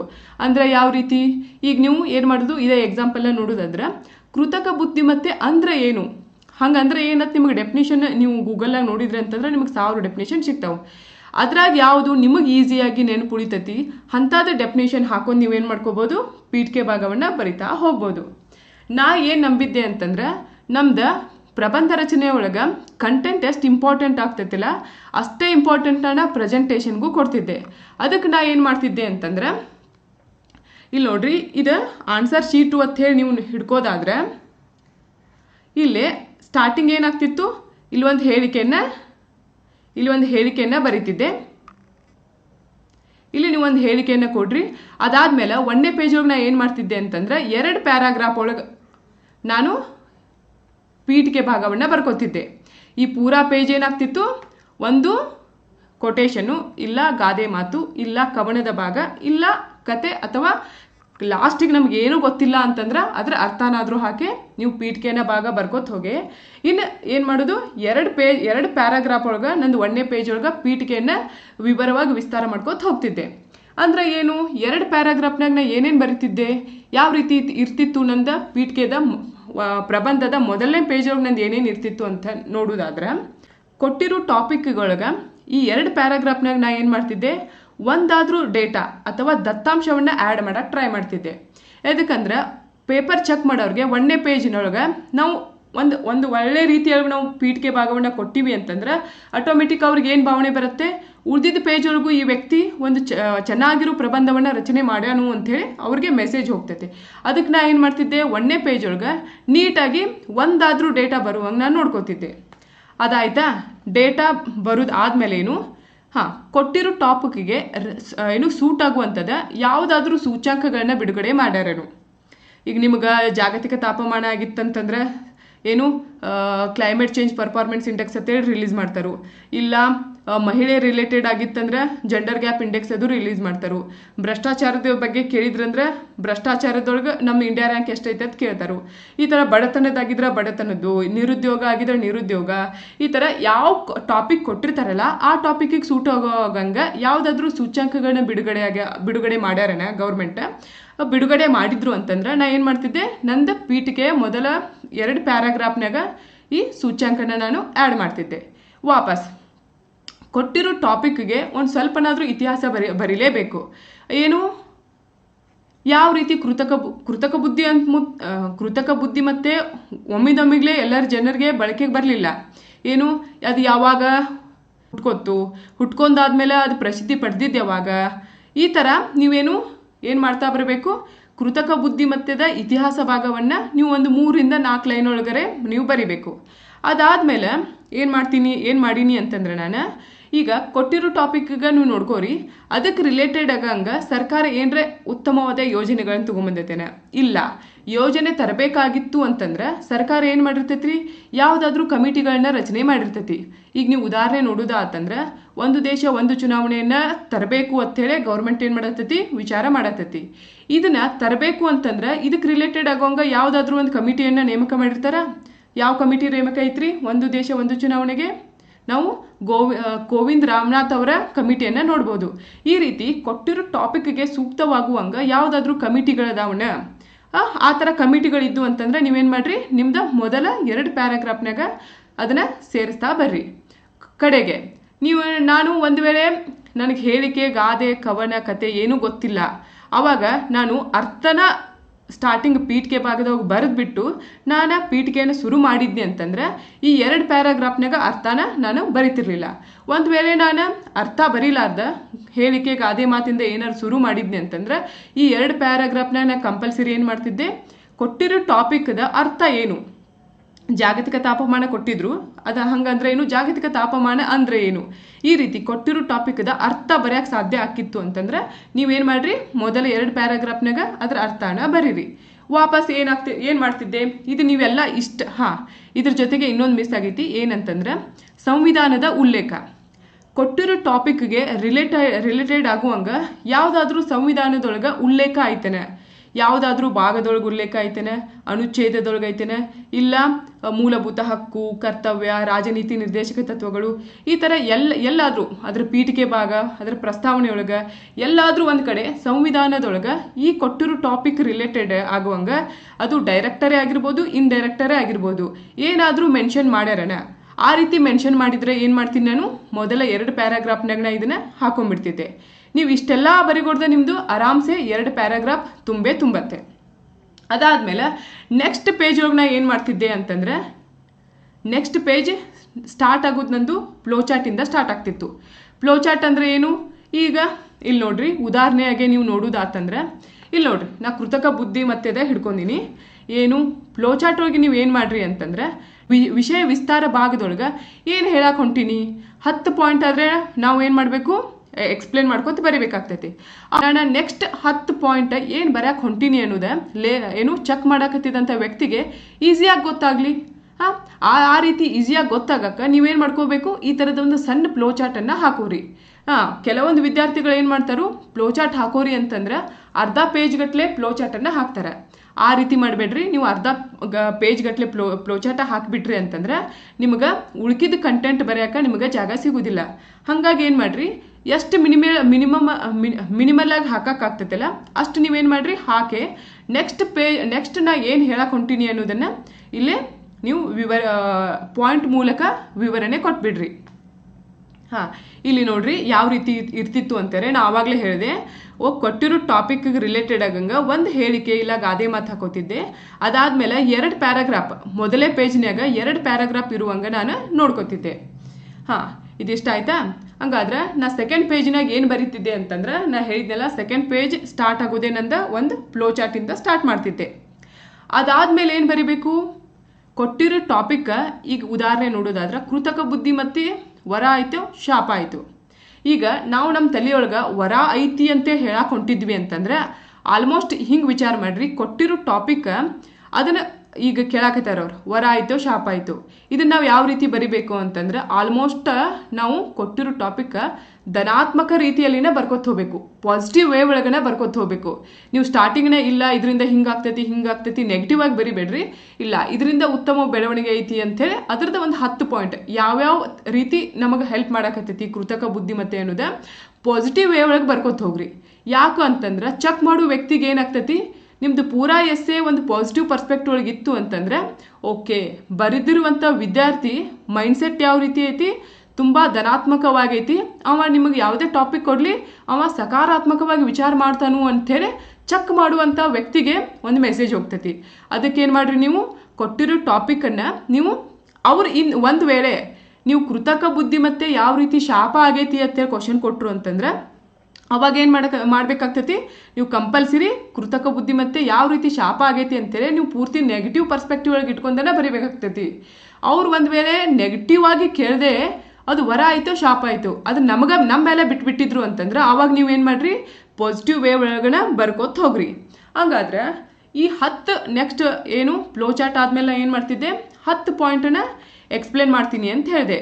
ಇವಾಗ ಫ್ಲೋ ಚಾರ್ಟ್ ಆಯಿತು, ನೆಕ್ಸ್ಟ್ 10 ಪಾಯಿಂಟ್ ಯಾವ ರೀತಿ ಧನಾತ್ಮಕ ವೇ ಒಳಗೆ ಪಾಸಿಟಿವ್ ವೇ ಒಳಗೆ 10 ಪಾಯಿಂಟ್ನ ಎಕ್ಸ್ಪ್ಲೇನ್ ಮಾಡ್ಕೋತ ಹೋಗ್ತಿದ್ದೆ. ಇನ್ನು ಈ 10 ಪಾಯಿಂಟ್ನ ಯಾವ ರೀತಿ ಬರಿಬೇಕು? ಹಾಂ, ಎಲ್ಲರೂ ಹೇಳ್ತಾರೆ 10 ಪಾಯಿಂಟ್ ಯಾವ ರೀತಿ ಬರೀಬೇಕು ಅಂತಂದ್ರೆ ಆ ಪಾಯಿಂಟ್ಗಳು ಯಾವ ರೀತಿ ಇರಬೇಕು, 360 ಆ್ಯಂಗಲ್ ಒಳಗೆ ನಾವು ರೌಂಡ್ ಹಾಕಿರಬೇಕು. ಅಂತಂದ್ರೆ ಈ ಕೊಟ್ಟಿರೋ ಟಾಪಿಕ್ ಇದನ್ನು ನೀವು ಎಕ್ಸಾಂಪಲ್ ನೋಡಿದ್ರೆ ಕೃತಕ ಬುದ್ಧಿಮತ್ತೆ ಇದು ಯಾವ್ಯಾವ ಕ್ಷೇತ್ರದೊಳಗೆ ನಮಗೆ ಬಳಕೆ ಆಗಕತ್ತೈತಿ, ಕೇವಲ ನಮಗೆ ಒಂದೇ ಒಂದು ಕ್ಷೇತ್ರ ಅಥವಾ ಕೆಲವೊಂದು ಕ್ಷೇತ್ರಕ್ಕೆ ಮಾತ್ರ ಸೀಮಿತ ಆಗೈತೆ ಇಲ್ಲಿಲ್ಲೋ ಆ ರೀತಿ. ಅದಕ್ಕೆ ನೀವೇನು ಮಾಡಬೇಕು, ಕೊಟ್ಟಿರೋ ಟಾಪಿಕ್ ಯಾವುದೇ ಇರಲಿ ಅದನ್ನು ನೀವು ಎಲ್ಲ ಆ್ಯಂಗಲ್ ಒಳಗೂ ವಿಚಾರ ಮಾಡಬೇಕು. ಅಲ್ಲಿ ಆ ಆ್ಯಂಗಲ್ ಒಳಗೆ ರಾಜಕೀಯ ಕವರ್ ಆಕತ್ತೇನೆ, ಬ್ಯಾಂಕಿಂಗ್ ಕವರ್ ಆಕತ್ತೇನೆ, ಮಹಿಳೆಯರು ಮಕ್ಕಳನ್ನ ಕವರ್ ಮಾಡ್ತತೇನೆ, ನೈಸರ್ಗಿಕವಾಗಿ ಕವರ್ ಮಾಡ್ತತೇನೆ, ಈ ರೀತಿ ಸಾರಿಗೆ ಕ್ಷೇತ್ರ ಎಲ್ಲ ಕ್ಷೇತ್ರದೊಳಗೂ ಒಂದೊಂದು ಪಾಯಿಂಟ್ ಬರೋ ಥರ ನೀವೇನು ಮಾಡ್ಕೋಬೇಕು, 10 ಪಾಯಿಂಟ್ನ ನೀವು ಎಕ್ಸ್ಪ್ಲೇನ್ ಮಾಡ್ಕೋತ ಹೋಗಬೇಕು. ಹಾಂ, 10 ಪಾಯಿಂಟ್ ಏನಾಗ್ತಿತ್ತು, ಧನಾತ್ಮಕವಾಗಿ ರಚನೆ ಮಾಡ್ಕೊತ ಹೋಗಬೇಕು. ಇಲ್ಲಿ ಇನ್ನೊಂದು ನಾ ಏನು ಮಾಡ್ತಿದ್ದೆ ಅಂತಂದ್ರೆ, ಹಾಂ ಈಗ ಒಂದು ಪೇಜ್ ಅಂತೂ ನಮ್ದು ಕಂಪ್ಲೀಟ್ ಆಗ್ತೈತಿ. ಯಾವುದು ಪೀಠಿಕೆ ಭಾಗದೊಳಗೆ ಇವೆಲ್ಲ ಹೇಳಿಕೆ, ದತ್ತಾಂಶ, ಇತಿಹಾಸ, ಸಂವಿಧಾನದ ಉಲ್ಲೇಖ, ಅದ್ರದ್ದು ಏನಾದರೂ ಸರ್ಕಾರದ ಯೋಜನೆಗಳು ಇವೆಲ್ಲ ಬರೆಯೋಷ್ಟಿಗೆ ನಿಮ್ದು ಏನಾಗ್ತೈತಿ, ಒಂದು ಪೇಜ್ ಕವರ್ ಆಗ್ತೈತಿ. ಇನ್ನು ನೆಕ್ಸ್ಟ್ 2ನೇ ಪೇಜ್ ಒಳಗೆ ಒಂದು ಫ್ಲೋ ಚಾರ್ಟ್ ಅಂತ ಹೇಳಿದೆ. ಅದಾದಮೇಲೆ ಇನ್ನು 10 ಪಾಯಿಂಟ್ಗಳನ್ನ ವಿವರಣೆ ಕೊಟ್ಕೋತ ಹೋಗ್ಬೇಕಿಲ್ಲೋ. ನಾ ಏನು ಮಾಡ್ತಿದ್ದೆ, ಒಂದು ಪೇಜ್ ಒಳಗೆ ನಂದು 3 ಪಾಯಿಂಟ್ಗಳು ಕವರ್ ಆಗಬೇಕು. ಹಿಂಗೆ ಒಂದು ಪೇಜ್ ಒಳಗೆ ನಾ 3 ಪಾಯಿಂಟ್ ಕವರ್ ಮಾಡೀನಿ ಅಂತಂದ್ರೆ ನಂಗೆ ಎಷ್ಟು 10 ಪಾಯಿಂಟ್ ಬರೋಕ್ಕೆ ಎಷ್ಟು ಪೇಜ್ ಬೇಕಾಗ್ತೈತಿ, 1 3 6 9 ಅಂತಂದ್ರೆ ಆನ್ ಆ್ಯಂಡ್ ಎವರೇಜ್ ಎಷ್ಟು ಬೇಕು ನಿಮ್ಗೆ, 3.5 ಪೇಜ್ ಬೇಕಾಗ್ತೈತಿ. 3.5 ಪೇಜ್ 10 ಪಾಯಿಂಟ್ನ ಎಕ್ಸ್ಪ್ಲೇನ್ ಮಾಡೋಕ್ಕೆ. ಇದಕ್ಕಿಂತ ಮುಂಚೆ ಒಂದು ಪೇಜ್ ತುಂಬಿರ್ತೈತಿ. ಸೊ ಇಲ್ಲಿ ಎಷ್ಟಾಯ್ತು ನಿಮಗೆ, 4.5 ಪೇಜ್ ಆಯ್ತು. ಇನ್ನು ಈ 10 ಪಾಯಿಂಟ್ನ ಯಾವ ರೀತಿ ಎಕ್ಸ್ಪ್ಲೇನ್ ಮಾಡ್ತಿದ್ದೆ ಅಂತಂದ್ರೆ, ಈಗ ನನಗೆ ಒಂದು ಪಾಯಿಂಟ್ ಹೋಗಿ ಭಾರಿ ನನಗೆ ಟಾಪಿಕ್ ಗೊತ್ತೈತಿ, ಅದ್ರ ಕಂಟೆಂಟ್ ನಂಗೆ ಜಾಸ್ತಿ ಗೊತ್ತೈತಿ, ಹಂಗತ್ತೆ ಒಂದು ಪಾಯಿಂಟ್ನ ಜಾಸ್ತಿ ಎಕ್ಸ್ಪ್ಲೇನ್ ಮಾಡೋದು, ಇನ್ನು 2 ಪಾಯಿಂಟ್ನ ಸ್ವಲ್ಪ ಎಕ್ಸ್ಪ್ಲೇನ್ ಮಾಡೋದು. ಹಿಂಗೆ ಒಟ್ಟ ಮಾಡಬೇಡ್ರಿ, ಆವಾಗ ರೀಪ್ರೆಸೆಂಟೇಷನ್ ಅಷ್ಟು ಚೆನ್ನಾಗಿ ಕಾಣಿಸೋದಿಲ್ಲ. ಅದಕ್ಕೆ ನಾ ಏನು ಮಾಡ್ತಿದ್ದೆ ಅಂತಂದ್ರೆ, ಒಂದು ಮೇನ್ ಟಾಪಿಕ್ಕಿಗೆ 2ರಿಂದ 3 ಸಬ್ ಪಾಯಿಂಟ್ ಹಾಕಿಬಿಟ್ಟು ಕಂಪಲ್ಸರಿಯಾಗಿ ನಾ ಏನು ಮಾಡ್ತಿದ್ದೆ, ಒಂದು ಉದಾಹರಣೆಯನ್ನು ಕೊಡ್ತಿದ್ದೆ. ಆ ಉದಾಹರಣೆ ಯಾವ ರೀತಿ ಇರ್ತಿತ್ತು ಅಂತಂದ್ರೆ, ರೀಸೆಂಟಾಗಿ ನಡೆದಿರುವಂತಹ ಪ್ರಚಲಿತ ಘಟನೆಯೊಳಗೆ ನಡೆದಿರುವಂಥ ಒಂದು ಉದಾಹರಣೆನ ಏನು ಮಾಡ್ತಿದ್ದೆ, ಇಲ್ಲಿ ಮೆನ್ಷನ್ ಮಾಡ್ತಿದ್ದೆ. ಸೊ ಇದರರ್ಥ ಒಂದು ಮೇನ್ ಪಾಯಿಂಟ್ಗೆ 2ರಿಂದ 3 ಸಬ್ ಪಾಯಿಂಟ್ ಬರೀರಿ, ಒಂದು ಎಕ್ಸಾಂಪಲ್ ಬರೀರಿ. ಇಷ್ಟು ನೀವು ಬರೆದ್ರಿ ಅಂತಂದ್ರೆ 10 ಪಾಯಿಂಟ್ ಏನಾಗ್ತೈತಿ, ಇವನಾಗಿ ಎಕ್ಸ್ಪ್ಲೇನ್ ಮಾಡ್ದಂಗೆ ಆಗ್ತೈತಿ. ಮತ್ತು ನಿಮ್ಗೆ 3.5 ಪೇಜ್ ತನಕ ಇದು ಕರೆಕ್ಟಾಗಿ ಕೂಡ್ತೈತಿ. ನೀವು ಜಾಸ್ತಿ ಬರೆದ್ರಿ ಅಂತಂದ್ರೆ ಬರೀ ಪಾಸಿಟಿವ್ ಪಾಯಿಂಟ್ನ ನೀವು 4 ಪೇಜ್ 5 ಪೇಜ್ ಗಟ್ಟಲೆ ಬರಿದಾಗ್ಬಿಡ್ತೈತೆ. ಇಲ್ಲ, ನಮ್ಮದು ಇನ್ನೂ 2 ಭಾಗಗಳದಾವಿಲ್ಲ, ಪೀಠಿಕೆ ಭಾಗನೂ ಐತಿ, ಉಪಸಂಹಾರ ಭಾಗನೂ ಐತಿ.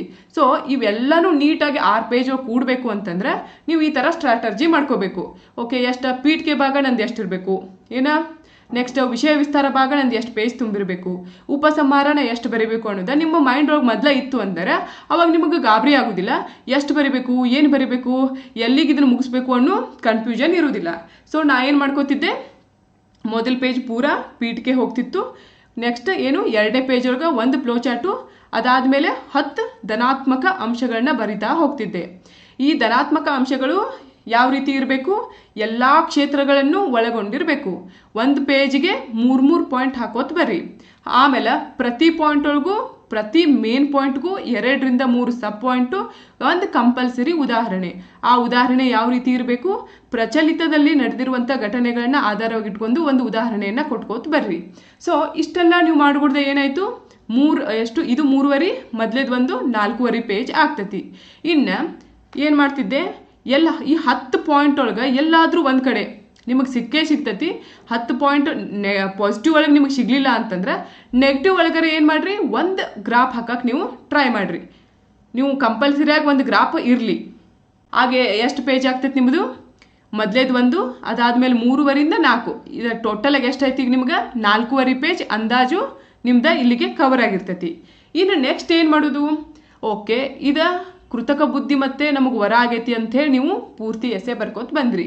ನೀವು ಲಾಸ್ಟಿಗೆ ಒಂದು 5 ಪಾಯಿಂಟ್ ಆದರೂ ಏನು ಮಾಡಿರಿ, ಇದು ನೆಗೆಟಿವ್ ಆಗಿನೂ ಇಂಪ್ಯಾಕ್ಟ್ ಆಗಾಗ್ತತಿ ಸೊಸೈಟಿ ಮೇಲೆ ಅಂಥೇಳಿ ಒಂದು 5 ಪಾಯಿಂಟ್ ಎಕ್ಸ್ಪ್ಲೇನ್ ಮಾಡ್ತಿರ್ಲಿಲ್ಲ ನಾನು, ವಾಕ್ಯ ರೂಪದಲ್ಲಿ. ನಾ ಕಂಪಲ್ಸರಿಯಾಗಿ 5ರಿಂದ 10 ಪಾಯಿಂಟ್ ಆದರೂ ಬರೀತಿದ್ದೆ. ಅಂದರೆ ಏನು, ಈಗ ನೀವು ಪ್ರತಿಯೊಂದು ಕ್ಷೇತ್ರನೂ ಇಟ್ಕೊಂಡು ಈ ಕ್ಷೇತ್ರದಾಗ ಇದು ಹೆಲ್ಪ್ ಆಗಾಗ್ತತಿ ಅಂತೇಳಿ ಬರ್ಕೋತ ಬಂದಿರಿ.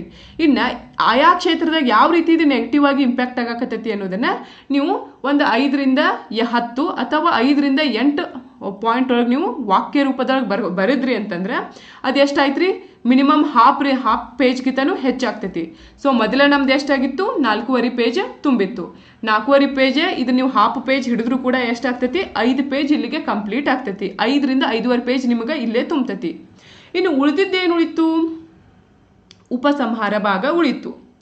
ಇನ್ನು ಉಪಸಂಹಾರ ಭಾಗ ಒಳಗೆ ನಾವು ಏನು ಹಾಕಬೇಕು ಮೇಜರ್ ಆಗಿ ಅಂತಂದ್ರೆ ನಮ್ಮ ಅಭಿಪ್ರಾಯವನ್ನು ನಾವು ಅಲ್ಲೇ ಸೂಚಿಸಬೇಕು. ಯಾವ ರೀತಿ, ಏನು ಇವ್ರು ಕೇಳಾಕತ್ತಾರ, ಕೊಟ್ಟಿರೋ ಟಾಪಿಕ್ ಏನು ಕೇಳಾಗ್ತೈತಿ, ಕೃತಕ ಬುದ್ಧಿ ಮತ್ತು ವರ ಆಗೈತೋ ಶಾಪ್ ಆಗೈತೋ, ನಾವು ಅದನ್ನು ನೋಡ್ಕೋತ ಬಂದೀವಿ. ಯಾವ ರೀತಿ ಇದು ವರ ಆಗೈತಿ, ಯಾವ ರೀತಿ ಇದು ಶಾಪ್ ಆಗೈತಿ ಅಂತ ಹೇಳಿ ಲಾಸ್ಟಿಗೆ ಬಂದು ನಾವು ನಮ್ಮ ಒಪಿನಿಯನ್ ಹೇಳಬೇಕಲ್ಲ. ಅಂದ್ರೆ ಉಪಸಂಹಾರ ಭಾಗದಾಗ ನೀವೇನು ಮಾಡಿರಿ, ಮೇಜರ್ ಆಗಿ ನಮ್ಮ ಅನಿಸಿಕೆಗಳು ಇದನ್ನೇನು ಮಾಡಬೇಕು, ಬಳಸಬೇಕೋ ಬಳಸಬಾರ್ದು, ಬಳಸೋದಾದ್ರೆ ಯಾವ ರೀತಿ ಹಿತಮಿತವಾಗಿ ಯಾವ ರೀತಿ ನಾವು ಇದನ್ನು ಬಳಸಬೇಕು ಅನ್ನೋದನ್ನು ನೀವೇನು ಮಾಡಿರಿ, ನಿಮ್ಮ ಉಪಸಂಹಾರ ಭಾಗದೊಳಗೆ ಹಾಕ್ರಿ. ವಾಪಸ್ ಇಲ್ಲಿ ಸಾಧ್ಯ ಆಕಿತ್ತಂದ್ರೆ ಇಲ್ಲಿ ಒಂದು ಏನು ಮಾಡಿರಿ, ಈಗ ಇದು ಏನು ಕೆಟ್ಟದೈತಿ ಅಂದರೆ ಇದು ನೆಗೆಟಿವ್, ಇದು ಪಾಸಿಟಿವ್ ಆಗಿ ಇಂಪ್ಯಾಕ್ಟ್ ಆಗಾಕತ್ತೈತಿ ಎಲ್ಲೇ ಸಮಾಜದ ಮೇಲೆ ಅಂತಂದ್ರೆ ಅವಾಗಾದರೂ ಯಾರಾದರೂ ಗಣ್ಯ ವ್ಯಕ್ತಿಗಳು ಇದ್ರ ಕುರಿತು ಒಂದು ಹೇಳಿಕೆಯನ್ನು ಕೊಟ್ಟಿರ್ತಾರ, ಅದನ್ನು ಮೆನ್ಷನ್ ಮಾಡಿರಿ. ಇಲ್ಲ ಇದರಿಂದ ನೆಗೆಟಿವ್ ಇಂಪ್ಯಾಕ್ಟ್ ಆಗಾಗ್ತೈತಿ ಸೊಸೈಟಿ ಮೇಲೆ ಅಂತಂದ್ರೆ ಆಗಾದರೂ ಕೂಡ ಯಾರಾದರೂ ಗಣ್ಯ ವ್ಯಕ್ತಿಗಳು ಇದ್ರ ಕುರಿತು ಒಂದು ಸ್ಟೇಟ್ಮೆಂಟ್ ಕೊಟ್ಟಿರ್ತಾರ, ಅಂಥ ಸ್ಟೇಟ್ಮೆಂಟ್ನು ನೀವೇನು ಮಾಡಕ್ಕೆ ಟ್ರೈ ಮಾಡಿರಿ, ಉಪಸಂಹಾರ ಭಾಗದೊಳಗೆ ಹಾಕಕ್ಕೆ ಟ್ರೈ ಮಾಡಿರಿ. ಇಲ್ಲ ಅಂತಂದ್ರೆ ಮತ್ತೆ ಅಗೇನ್ ಇದಕ್ಕೆ ಸೂಟ್ ಆಗುವಂಗೆ ಯಾವುದಾದ್ರೂ ಗಾದೆ ಮಾತು ನಿಮ್ಗೆ ಸಿಗ್ತೈತಿ. ಗಾದೆ ಮಾತು ನಿಮಗೆ ಸಾವಿರಾರು ಅದಾವು, ಲಕ್ಷಾಂತರ ಗಾದೆ ಮಾತದವು. ಅಂಥ ಗಾದೆ ಮಾತೊಳಗೆ ಇದಕ್ಕೆ ಹೊಂದಾಣಿಕೆ ಆಗುವಂಗೆ ಅಂದ್ರೆ ನಮ್ಮ ಒಪಿನಿಯನ್ ಎಕ್ಸ್ಪ್ರೆಸ್ ಮಾಡಕ್ಕೆ ಯಾವುದಾದ್ರೂ ಸೂಟ್ ಆಗುವಂಥ ಗಾದೆ ಮಾತು ಐತೇನೆ, ಹಂಗೆ ಗಾದೆ ಮಾತು ನಿಮಗೆ ಸಿಕ್ತಿತ್ತು ಅಂತಂದ್ರೆ ಉಪಸಂಹಾರ ಭಾಗದೊಳಗೆ ನೀವೇನು ಗಾದೆ ಮಾತನ್ನು ಆ್ಯಡ್ ಮಾಡಿರಿ. ವಾಪಸ್ ಇದೆ ಆವಾಗಲೇ ನೋಡಿದ್ವಿ, ಇದು ನಮ್ಗೆ ಸೊಸೈಟಿ ಮೇಲೆ ಭಾಳಷ್ಟು ಒಳ್ಳೆ ಪರಿಣಾಮ ಬೀರಾಕ್ತೈತಿ. ಸೊ ಒಳ್ಳೆ ಪರಿಣಾಮ ಬೀರಾಕತ್ತೈತಿ ಅಂತಂದ್ರೆ ಗೌರ್ಮೆಂಟ್ ಏನು ಮಾಡ್ತೈತಿ, ಇದನ್ನು ಎನ್ಕರೇಜ್ ಮಾಡೋಕ್ಕೆ ಏನಾದರೂ ಮೆಜರ್ಮೆಂಟ್ ತೊಗೊಂಡಿರ್ತೈತೆ. ಸೊ ಆ ಥರ ಎನ್ಕರೇಜ್ಮೆಂಟ್ ಮಾಡೋಕ್ಕೆ ಸರ್ಕಾರ ಏನಾರೇ ಕ್ರಮ ತಗೊಂಡಿತ್ತಂದ್ರೆ ಅದನ್ನು ಉಪಸಂಹಾರ ಭಾಗದೊಳಗೆ ಹಾಕ್ರಿ. ಇಲ್ಲ ಇದು ಒಳ್ಳೆಯದಾಗಿ ಸೊಸೈಟಿ ಮೇಲೆ ಒಳ್ಳೆ ಪರಿಣಾಮ ಬೀರಾಗ್ತೈತಿ, ಅದಕ್ಕೋಸ್ಕರ ಸರ್ಕಾರ ಈ ರೀತಿ ಎನ್ಕರೇಜ್ಮೆಂಟ್ ಮಾಡೋಕ್ಕೆ ಒಂದು ಈ ಥರ ಕ್ರಮಗಳನ್ನ ತೊಗೊಂಬಂದೈತಿ ಅಂತ ಹಾಕ್ರಿ. ಇಲ್ಲ ಇದು ಸೊಸೈಟಿ ಮೇಲೆ ನೆಗೆಟಿವ್ ಆಗಿ ಇಂಪ್ಯಾಕ್ಟ್ ಮಾಡಕತ್ತಿತ್ತು ಅಂತಂದ್ರೆ ಇದನ್ನು ಕಂಟ್ರೋಲ್ ಮಾಡೋಕ್ಕೆ, ಇದನ್ನು ಏನು ಸಪ್ರೆಸ್ ಮಾಡೋಕ್ಕೆ ಗೌರ್ಮೆಂಟ್ ಆಗಾದರೂ ಏನಾದರೂ ಕ್ರಮ ತೊಗೊಂಡೇ ಇರ್ತೈತೆ, ಆ ರೀತಿ ಯಾವುದಾದ್ರೂ ಕ್ರಮ ತಗೊಂಡಿತ್ತು ಅಂತಂದ್ರೆ ನೀವೇನು ಮಾಡ್ಬೋದು, ಉಪಸಂಹಾರ ಭಾಗದಲ್ಲಿ ಇಲ್ಲ ಇದು ಸೊಸೈಟಿ ಮೇಲೆ ಈ ರೀತಿ ನೆಗೆಟಿವ್ ಆಗಿ ಇಂಪ್ಯಾಕ್ಟ್ ಆಗತ್ತಿತ್ತು, ಅದಕ್ಕೆ ಗೌರ್ಮೆಂಟ್ ಇದರ ಇಂಪ್ಯಾಕ್ಟನ್ನು ಕಮ್ಮಿ ಮಾಡಕ್ಕೆ ಈ ರೀತಿ ಮೆಜರ್ಸ್ನ ತಗೊಂಡೈತಿ ಅಂಥೇಳಿ ನೀವು ನಿಮ್ಮ ಉಪಸಂಹಾರ ಭಾಗದಾಗಾದರೂ ಹಾಕ್ಬೋದು. ವಾಪಸ್ ಏನು ಮಾಡ್ಬೋದು, ಸರ್ಕಾರಕ್ಕೆ ನೀವು ಸಲಹೆಗಳನ್ನ ಸೂಚನೆಗಳನ್ನ ನೀವು ಕೊಡ್ಬೋದು. ನಾನು ಒಬ್ಬ ಪ್ರಜೆಯಾಗಿ ಭಾರತದ ನಾಗರಿಕನಾಗಿ ನನ್ನ ಕಡೆಯಿಂದ ನಾನು ಇದನ್ನ ಈ ಥರ ಬಳಸಾಕ ನಾ ಈ ಥರ ಸಲಹೆ ಕೊಡ್ತೀನಿ ಅಂಥೇಳಿ ನೀವೇನು ಮಾಡ್ಬೋದು, ನಿಮ್ಮ ಉಪಸಂಹಾರದ ಭಾಗದೊಳಗೆ ಬರಿಬೋದು. ವಾಪಸ್ ಕೇವಲ ಇದನ್ನು ಸರ್ಕಾರ ಮಾತ್ರನ ನಿಭಾಯಿಸ್ಬೇಕಾ, ಇದು ಯಾವುದೇ ಟಾಪಿಕ್ ಇರಲಿ ಅದನ್ನು ಒಂದು ಒಳ್ಳೆ ರೀತಿ ತಗೊಂಡು ಹೋಗಬೇಕು ಅಂತಂದ್ರೆ ಕೇವಲ ಅಲ್ಲಿ ಸರ್ಕಾರದ ಪಾತ್ರ ಮಾತ್ರ ಇರ್ತೈತೆ? ಇಲ್ಲ. ಏನು ದೇಶದ ಅಭಿವೃದ್ಧಿ ಆಗ್ಬೇಕಂದ್ರೆ ಸರ್ಕಾರದ ಪಾತ್ರದ ಜೊತೆಗೆ ನಾಗರಿಕರ ಪಾತ್ರನೂ ಅಷ್ಟೇ ಇಂಪಾರ್ಟೆಂಟಾ? ಹಾಗಾಗಿ ನಾವು ನಾಗರಿಕರಾಗಿ ನಮ್ಮ ರೋಲ್ ಏನೈತಿ, ಈ ಕೊಟ್ಟಿರೋ ಟಾಪಿಕ್ನ ಒಂದು ಒಳ್ಳೆ ಸೊಸೈಟಿ ಮೇಲೆ ಪಾಸಿಟಿವ್ ಆಗಿ ಇಂಪ್ಯಾಕ್ಟ್ ಮಾಡಬೇಕಾಗಿತ್ತು ಅಂತಂದ್ರೆ ನಾವು ನಾಗರಿಕರಾದ ನಮ್ಮ ಕರ್ತವ್ಯ ಏನೈತಿ ಅನ್ನೋದನ್ನು ನೀವೇನು ಮಾಡ್ಬೋದು, ಉಪಸಂಹಾರ ಭಾಗದೊಳಗೆ ನೀವು ಬರೆದ್ರಿ ಅಂತಂದ್ರೆ ಒಂದು ಒಳ್ಳೆಯ ಉತ್ತಮವಾದಂತಹ ಏನು ಮಾಡ್ಬೋದು, ಪ್ರಬಂಧ ರಚನೆ ನಿಮ್ಮದು ರೆಡಿ ಆಕತಿ. ಇನ್ನು ಇದಕ್ಕೆ ಕಂಟೆಂಟ್ ಎಲ್ಲ ನಾವು ಯಾವ ರೀತಿ ಗ್ಯಾದರ್ ಮಾಡ್ಕೋಬೋದು, ನಾ ಹೆಂಗೆ ಮಾಡ್ಕೋತಿದ್ದೆ ಅಂತಂದ್ರೆ ಎವ್ರಿ ಡೇ ಕಂಪಲ್ಸರಿ ಏನು ಮಾಡ್ರಿ, ನ್ಯೂಸ್ ಪೇಪರ್ ಓದ್ರಿ. ಈಗ ನಿಮ್ಗೆ ಎವ್ರಿ ಡೇ ಒಳಗೆ ಏನಾಗ್ತೈತಿ, ಒಂದಿಲ್ಲ ಒಂದು ನ್ಯೂಸ ನಿಮ್ಗೆ ಸಿಗ್ತಿರ್ತೈತಿ. ಯಾವುದು ಎಂಥ ನ್ಯೂಸ್ಗಳು ನೀವು ಪ್ರಬಂಧ ರಚನೆಯನ್ನು ಬರೆಯೋಕೆ ಹೆಲ್ಪ್ ಆಗುವಂಥ ನ್ಯೂಸ್ಗಳು ನಿಮಗೆ ಸಿಗ್ತಿರ್ತೈತಿ. ನಾ ಏನು ಮಾಡ್ತಿದ್ದೆ, ಒಂದು ಬುಕ್ ಒಳಗೆ ಒಂದೊಂದು ಪೇಜ್ ಒಳಗೆ ಒಂದೊಂದು ಟಾಪಿಕ್ ಅಂತ ಹಾಕೊಂಡು ಇಟ್ಕೋತಿದ್ದೆ. ಈಗ ರೈತರ ರಿಲೇಟೆಡ್ ಯಾರಾದರೂ ಗಣ್ಯ ವ್ಯಕ್ತಿಗಳಿಗೆ ಕೊಟ್ಟಿರುವಂಥ ಕೊಟೇಶನ್ ಬಂತು, ಹಾಕೋತಿದ್ದೆ. ಡೇಟಾ ಅದರ ಯಾವ್ದಾದ್ರು ಡೇಟಾ ಬಂದಿತ್ತಾ ಅದನ್ನು ಬರ್ಕೋತಿದ್ದೆ. ಇಲ್ಲ ರೈತರ ರಿಲೇಟೆಡ್ ಏನಾದರೂ ಕಮಿಟಿಗಳ ಏನಾದ್ರು ರಚನೆ ಆಗ್ಯಾವಣ, ಸೂಚ್ಯಂಕ ಐತೆನ, ಓವರಾಲ್ ಕೃಷಿ ಬಗ್ಗೆ ಏನಾದರೂ ಇನ್ವೆನ್ಷನ್ ಆಗೈತೆನ ಈ ಥರ, ಇಲ್ಲ ಕೃಷಿ ಒಳಗೆ ಯಾರಾದರೂ ಇನ್ವೆನ್ಷನ್ ಮಾಡಿದವ್ರಿಗೆ ಈ ಥರದ್ದು ಏನಾದ್ರು ಪ್ರೈಸ್ಗಳು ಸಿಕ್ಕವಣ, ನಾ ಏನು ಮಾಡ್ತಿದ್ದೆ, ಕೃಷಿ ಅಥವಾ ರೈತರ ರಿಲೇಟೆಡ್ ಅಂತ ಒಂದು ಪೇಜ್ ಬರ್ಕೊಂಡ್ಬಿಟ್ಟೆ. ಅಲ್ಲೆಲ್ಲ ಏನು ಮಾಡ್ತಿದ್ದೆ, ಇವೆಲ್ಲ ಬಂದಿರುವಂಥ ಪಾಯಿಂಟ್ಗಳನ್ನ ಆ್ಯಡ್ ಅಪ್ ಮಾಡ್ಕೋತ ಹೋಗ್ತಿದ್ದೆ ಡೈಲಿ. ಇನ್ನು ನೆಕ್ಸ್ಟ್ ವುಮನ್ ರಿಲೇಟೆಡು ಅಥವಾ ವುಮನ್ ಆ್ಯಂಡ್ ಮಕ್ಕಳ ರಿಲೇಟೆಡ್ ಏನಾದರೂ ನಿಮ್ಗೆ ಅಗೇನೆ ಯಾರಾದ್ರೂ ಗಣ್ಯ ವ್ಯಕ್ತಿಗಳ ಹೇಳಿಕೆ ಅಥವಾ ದತ್ತಾಂಶ, ಇಲ್ಲ ವುಮನ್ಗೋಸ್ಕರ ಅಂಥೇಳಿ ಏನಾದರೂ ಕಾನೂನುಗಳನ್ನ ಚೇಂಜ್ ಮಾಡ್ಯಾರನ, ಇಲ್ಲ ಏನಾದರೂ ಹೊಸ ಯೋಜನೆಗಳನ್ನ ವುಮನ್ಗೋಸ್ಕರ ತಗೊಂಬಂದಾರನ, ಈ ರೀತಿ ನೀವು ಯಾವುದೇ ಕಾನ್ಸೆಪ್ಟ್ ಆದ್ರೂ ಇಟ್ಕೋರಿ, ಪರಿಸರದ ರಿಲೇಟೆಡ್ ತಗೋರಿ, ಎಕನಾಮಿಕ್ ರಿಲೇಟೆಡ್ ತಗೋರಿ, ಈ ರೀತಿ ಬೇರೆ ಬೇರೆ ಟಾಪಿಕ್ಗಳ ಮೇಲೆ ನೀವೇನು ಮಾಡ್ಕೊತ ಹೋಗ್ಬೋದು. ಡೈಲಿ ನ್ಯೂಸ್ ಪೇಪರ್ ಡೈಲಿ ಓದ್ತಿದ್ರಿ ಅಂದ್ರೆ ನಿಮ್ಗೆ ಕಂಟೆಂಟ್ ಅಲ್ಲಿ ಸಿಗ್ತಾ ಹೋಗ್ತೈತಿ. ನೀವು ಪ್ರತಿಯೊಂದು ಪೇಜ್ ಒಳಗೆ ನೀವು ಅದನ್ನು ಬರ್ಕೋತ ಹೋಗ್ರಿ. ಆಗೇನಾಗ್ತೈತಿ, ನಿಮ್ಮದೇ ಆದ ಒಂದು ಓನ್ ಎಸ್ಸೆ ಬರೆಯೋಕೆ ನಿಮ್ಗೆ ಆಲ್ರೆಡಿ ಕಂಟೆಂಟ್ ಸಿಕ್ಬಿಡ್ತೈತಿ. ಹಾಗಾದ್ರೆ ನಾವು ಯಾವ್ಯಾವ ಟಾಪಿಕ್ ಮೇಲೆ ನಾವು ಈ ಥರ ನೋಟ್ಸ್ ಮಾಡ್ಕೋಬೇಕು ಅಂಥೇಳಿ ನಿಮಗೆ ಕನ್ಫ್ಯೂಷನ್ ಇತ್ತಂದ್ರೆ ನಮ್ಮದೇ ಆದ ಒಂದು ಕನ್ನಂಬಾಡಿ ಇನ್ಸ್ಟಿಟ್ಯೂಟಿಂದ ಆಲ್ರೆಡಿ ಪ್ರಬಂಧ ಬುಕ್ಕವನ್ನು ರಿಲೀಸ್ ಮಾಡ್ಯಾರು. ಅದ್ರಾಗ ನೀವು 50 ಪ್ರಬಂಧಗಳನ್ನ ನೋಡ್ಬೋದು. ಆ 50 ಪ್ರಬಂಧಗಳು ಬೇರೆ ಬೇರೆ ಟಾಪಿಕ್ ಮೇಲೆ ಇರೋದ್ರಿಂದ ನೀವು ನೋಡ್ತೀರಿ. ನೀವು ಟಾಪಿಕ್ ಅಲ್ಲಿ ನೋಡ್ಕೋರಿ, ಟಾಪಿಕ್ ನೋಡ್ಕೊಂಡ ಇದ್ರ ಮೇಲೆ ಏನಾದರೂ ಎಕ್ಸ್ಟ್ರಾ ಆ್ಯಡ್ ಮಾಡ್ಕೋಕ ಏನಾರು ಪಾಯಿಂಟ್ ಸಿಗ್ತಾವನ, ನ್ಯೂಸ್ ಪೇಪರಾಗಿ ಬಂದಿದ್ರೆ ಬರ್ಕೋರಿ. ಆವಾಗ ಎಕ್ಸಾಮ್ ನಿಯರ್ ಇರ್ತಾ ನೀವೇನು ಮಾಡ್ಬೋದು, ಡೇಟಾಗಳು ಮತ್ತೆ ಚೇಂಜ್ ಆಗಿರ್ತಾವೆ, ನೀವು ಡೇಟಾಗಳನ್ನ ಏನು ಮಾಡ್ಕೋಬೋದು, ಅಪ್ಡೇಟ್ ಮಾಡ್ಕೋಬೋದು. ವಾಪಸ್ ಕೊಟೇಶನ್ಗಳು, ಈಗ ಕೊಟೇಶನ್ಗಳು ಎಲ್ಲರೂ ಸೇಮ್ ಹಾಕೋಕ್ಕಿಂತ ನಮ್ಮದು ಡಿಫ್ರೆಂಟ್ ಆಗಬೇಕು, ನನಗೊಂದು ಒಳ್ಳೆ ಮಾರ್ಕ್ಸ್ ಇನ್ನೂ ಹೆಚ್ಚಿಗೆ ಮಾರ್ಕ್ಸ್ ಬರಬೇಕು ಅಂತಂದ್ರೆ ಮತ್ತು ಹೊಸ ಹೇಳಿಕೆಗಳು, ಹೊಸ ಗಾದೆ ಮತ್ತು ಯಾವರೇ ಬರ್ತಿದ್ದು ಅಂದ್ರೆ ಅಲ್ಲೇನು ಮಾಡ್ಕೋರಿ, ನೀವು ರಿಪ್ಲೇಸ್ಮೆಂಟ್ ಮಾಡ್ಕೋಬೋದು. ಸೊ ನಾವು ಯಾವ ಟಾಪಿಕ್ ಮೇಲೆ ನೋಟ್ಸ್ ಮಾಡ್ಕೋಬೇಕು ಅಂಥೇಳಿ ನಿಮಗೆ ಕನ್ಫ್ಯೂಷನ್ ಇತ್ತಂದ್ರೆ ನೀವು ಕನ್ನಂಬಾಡಿ ಪ್ರಬಂಧವನ್ನು ರೆಫರ್ ಮಾಡ್ಬೋದು. ವಾಪಸ್ ಏನು ಮಾಡೋದು, ಓಕೆ ನನಗೆ ಈ ಪ್ರಬಂಧ ಬರೆಯೋಕೆ ನನಗೆ ಇದ್ರ ಬಗ್ಗೆ ಪೂರ್ತಿ ನಾಲೆಜ್ ಬಂತು, ನನಗೆ ಇದೊಂದು ಯಾವ್ದಾರ ಒಂದು ಟಾಪಿಕ್ ಕೊಡಲಿ, ನಾನು ಆರಾಮ್ಸೆ 6 ಪೇಜ್ ಬರಿತೀನಿ ಅಂತಂದ್ರೆ ನೀವು 6 ಪೇಜ್ ಬರೆಯೋದನ್ನು 6 ಪೇಜೇನೋ ಬರಿತೀರಿ. ಆದರೆ ನೀವು ಆ 6 ಪೇಜನ್ನು 1.5 ತಾಸ್ನಾಗ ಉಳಿದ 3 ಸೆಗ್ಮೆಂಟ್ಗಳ ಜೊತೆ ಕಂಪ್ಲೀಟ್ ಮಾಡಬೇಕಲ್ಲ. ಇಲ್ಲಿ ಬರ್ತೈತಿ ಚಾಲೆಂಜಿಂಗ್. ಮುಂಚೆ ಎಲ್ಲ ಏನು ಮಾಡ್ತಿದ್ರು, ಪ್ರಬಂಧಗಳನ್ನ ಅವಾಗಲೇ ಹೇಳ್ದಂಗೆ ಒಂದೇ ಒಂದು ಕಾನ್ಸೆಪ್ಟ್ ಮೇಲೆ ಕೊಡ್ತಿದ್ರು, ನಮಗೆ ಬರೆಯೋಕೆ ಈಸಿ ಆಗ್ತಿತ್ತು. ಇವಾಗೇನು ಒಂದು ಪ್ರಬಂಧದೊಳಗನ 2-3 ಕಾನ್ಸೆಪ್ಟನ್ನು ಮರ್ಜ್ ಮಾಡಿ ಕೊಡೋದ್ರಿಂದ ನಾವು 3 ಕಾನ್ಸೆಪ್ಟ್ ಮೇಲೆ ಕಾನ್ಸಂಟ್ರೇಟ್ ಮಾಡಿಬಿಟ್ಟು ಪ್ರಬಂಧಗಳನ್ನ ಬರಿಬೇಕಾಕತಿ. ಇದ್ರ ಜೊತೆಗೆ ಏನು ಮಾಡಕತ್ತಾರ, ಎಸ್ಸೆ ಮತ್ತು ಇದ್ರ ಜೊತೆಗೆ ಇವು 2 ಟ್ರಾನ್ಸ್ಲೇಷನ್ನು ಪ್ರಿಸೈಸ್ ರೇಟಿಂಗ್ ಏನು ಮಾಡತ್ತಾರೆ ಅಂದ್ರೆ, ನೀವು ಮೊದಲೇ ಹಳಿ ಕ್ವಶನ್ ಪೇಪರ್ಗೆ ಈಗಿನ ಕ್ವಶನ್ ಪೇಪರ್ನ ನೋಡಿದ್ರೆ ನಿಮ್ಗೆ ಗೊತ್ತಾಗ್ತೈತಿ ಕ್ವಶನ್ಗಳು ಎಷ್ಟು ಲೆಂದಿ ಬರಾಕತ್ತವು ಅಂಥೇಳಿ. ಸೊ ಲೆಂದಿ ಬಂದಾಗ ಏನಾಗ್ತೈತಿ, ನಿಮ್ಗೆ ಟೈಮ್ ಕನ್ಸ್ಯೂಮಿಂಗ್ ಆಗೇ ಆಗ್ತೈತಿ. ಆದ್ರೆ ಮೊದಲು ಇದನ್ನೆಲ್ಲ ಬರೆಯೋಕೆ ನಿಮಗೆ 1.5 ತಾಸೇ ಇತ್ತು. ಈಗೂ ಇದನ್ನ ಇಷ್ಟು ದೊಡ್ಡ ಲಾಂಗ್ ಕ್ವಶನ್ನ ನೀವು ಬರೀಬೇಕಂತಂದ್ರೆ ಈಗೂ ನಿಮಗೆ ಟೈಮ 1.5 ತಾಸೇ ಐತಿ. ಸೊ ಇಲ್ಲಿ ಎಲ್ಲರಿಗೂ ಏನಾಗ್ತೈತಿ, ದೊಡ್ಡ ಚಾಲೆಂಜಿಂಗ್. ನನಗೆ ಈ ಕಾನ್ಸೆಪ್ಟ್ ಬಗ್ಗೆ ಪೂರ್ತಿ ನಾಲೆಜ್ ಐತಿ, ನನಗೆ ಇದನ್ನ 6 ಪೇಜ್ ಎಸ್ಸೆನ ಆರಾಮ್ಸೆ ಬರೀಬರಲಿ. ಆದ್ರೆ 6 ಪೇಜ್ ಎಸ್ಸೆನ ಈ 3 ಸೆಗ್ಮೆಂಟ್ನ ಕವರ್ ಮಾಡ್ಕೊಂಡು 1.5 ತಾಸ್ನಾಗ ನನ್ನ ಕಡೆ ಬರೆಯೋಕ್ಕಾಕತ್ತೇನೆ. ಇದನ್ನ ನಾವು ಯಾವ ರೀತಿ ಟೆಸ್ಟ್ ಮಾಡ್ಕೋಬಹುದು ಅಂತಂದ್ರೆ, ನಾ ಯಾವ ರೀತಿ ಮಾಡ್ತಿದ್ದೆ ಅಂತಂದ್ರೆ, ನಾ ಮ್ಯಾಕ್ಸಿಮಮ್ ಏನು ಮಾಡ್ತಿದ್ದೆ, ಮ್ಯಾಕ್ಸ್ ಟು ಮ್ಯಾಕ್ಸ್ ಎಷ್ಟಾಕತ್ತೆ ಅಷ್ಟು ಎಕ್ಸಾಮ್ ಬರೀತಕ ಏನು ಮಾಡೋದು, ಮಾದರಿ ಪರೀಕ್ಷೆಗಳನ್ನ, ಮಾಡೆಲ್ ಎಕ್ಸಾಮ್ಗಳನ್ನ ತಗೋಬೋದು.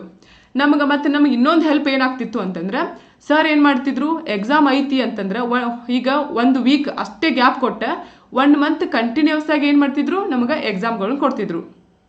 ಹಂಗೆ ಮಾಡೋದ್ರಿಂದ ಏನಾಗ್ತೈತಿ, ನಂಗೆ ಫಸ್ಟ್ನೇ ಡೇ ಹೋಗಿ ನಾನು ಎಕ್ಸಾಮ್ ಬರಿತೀನಿ.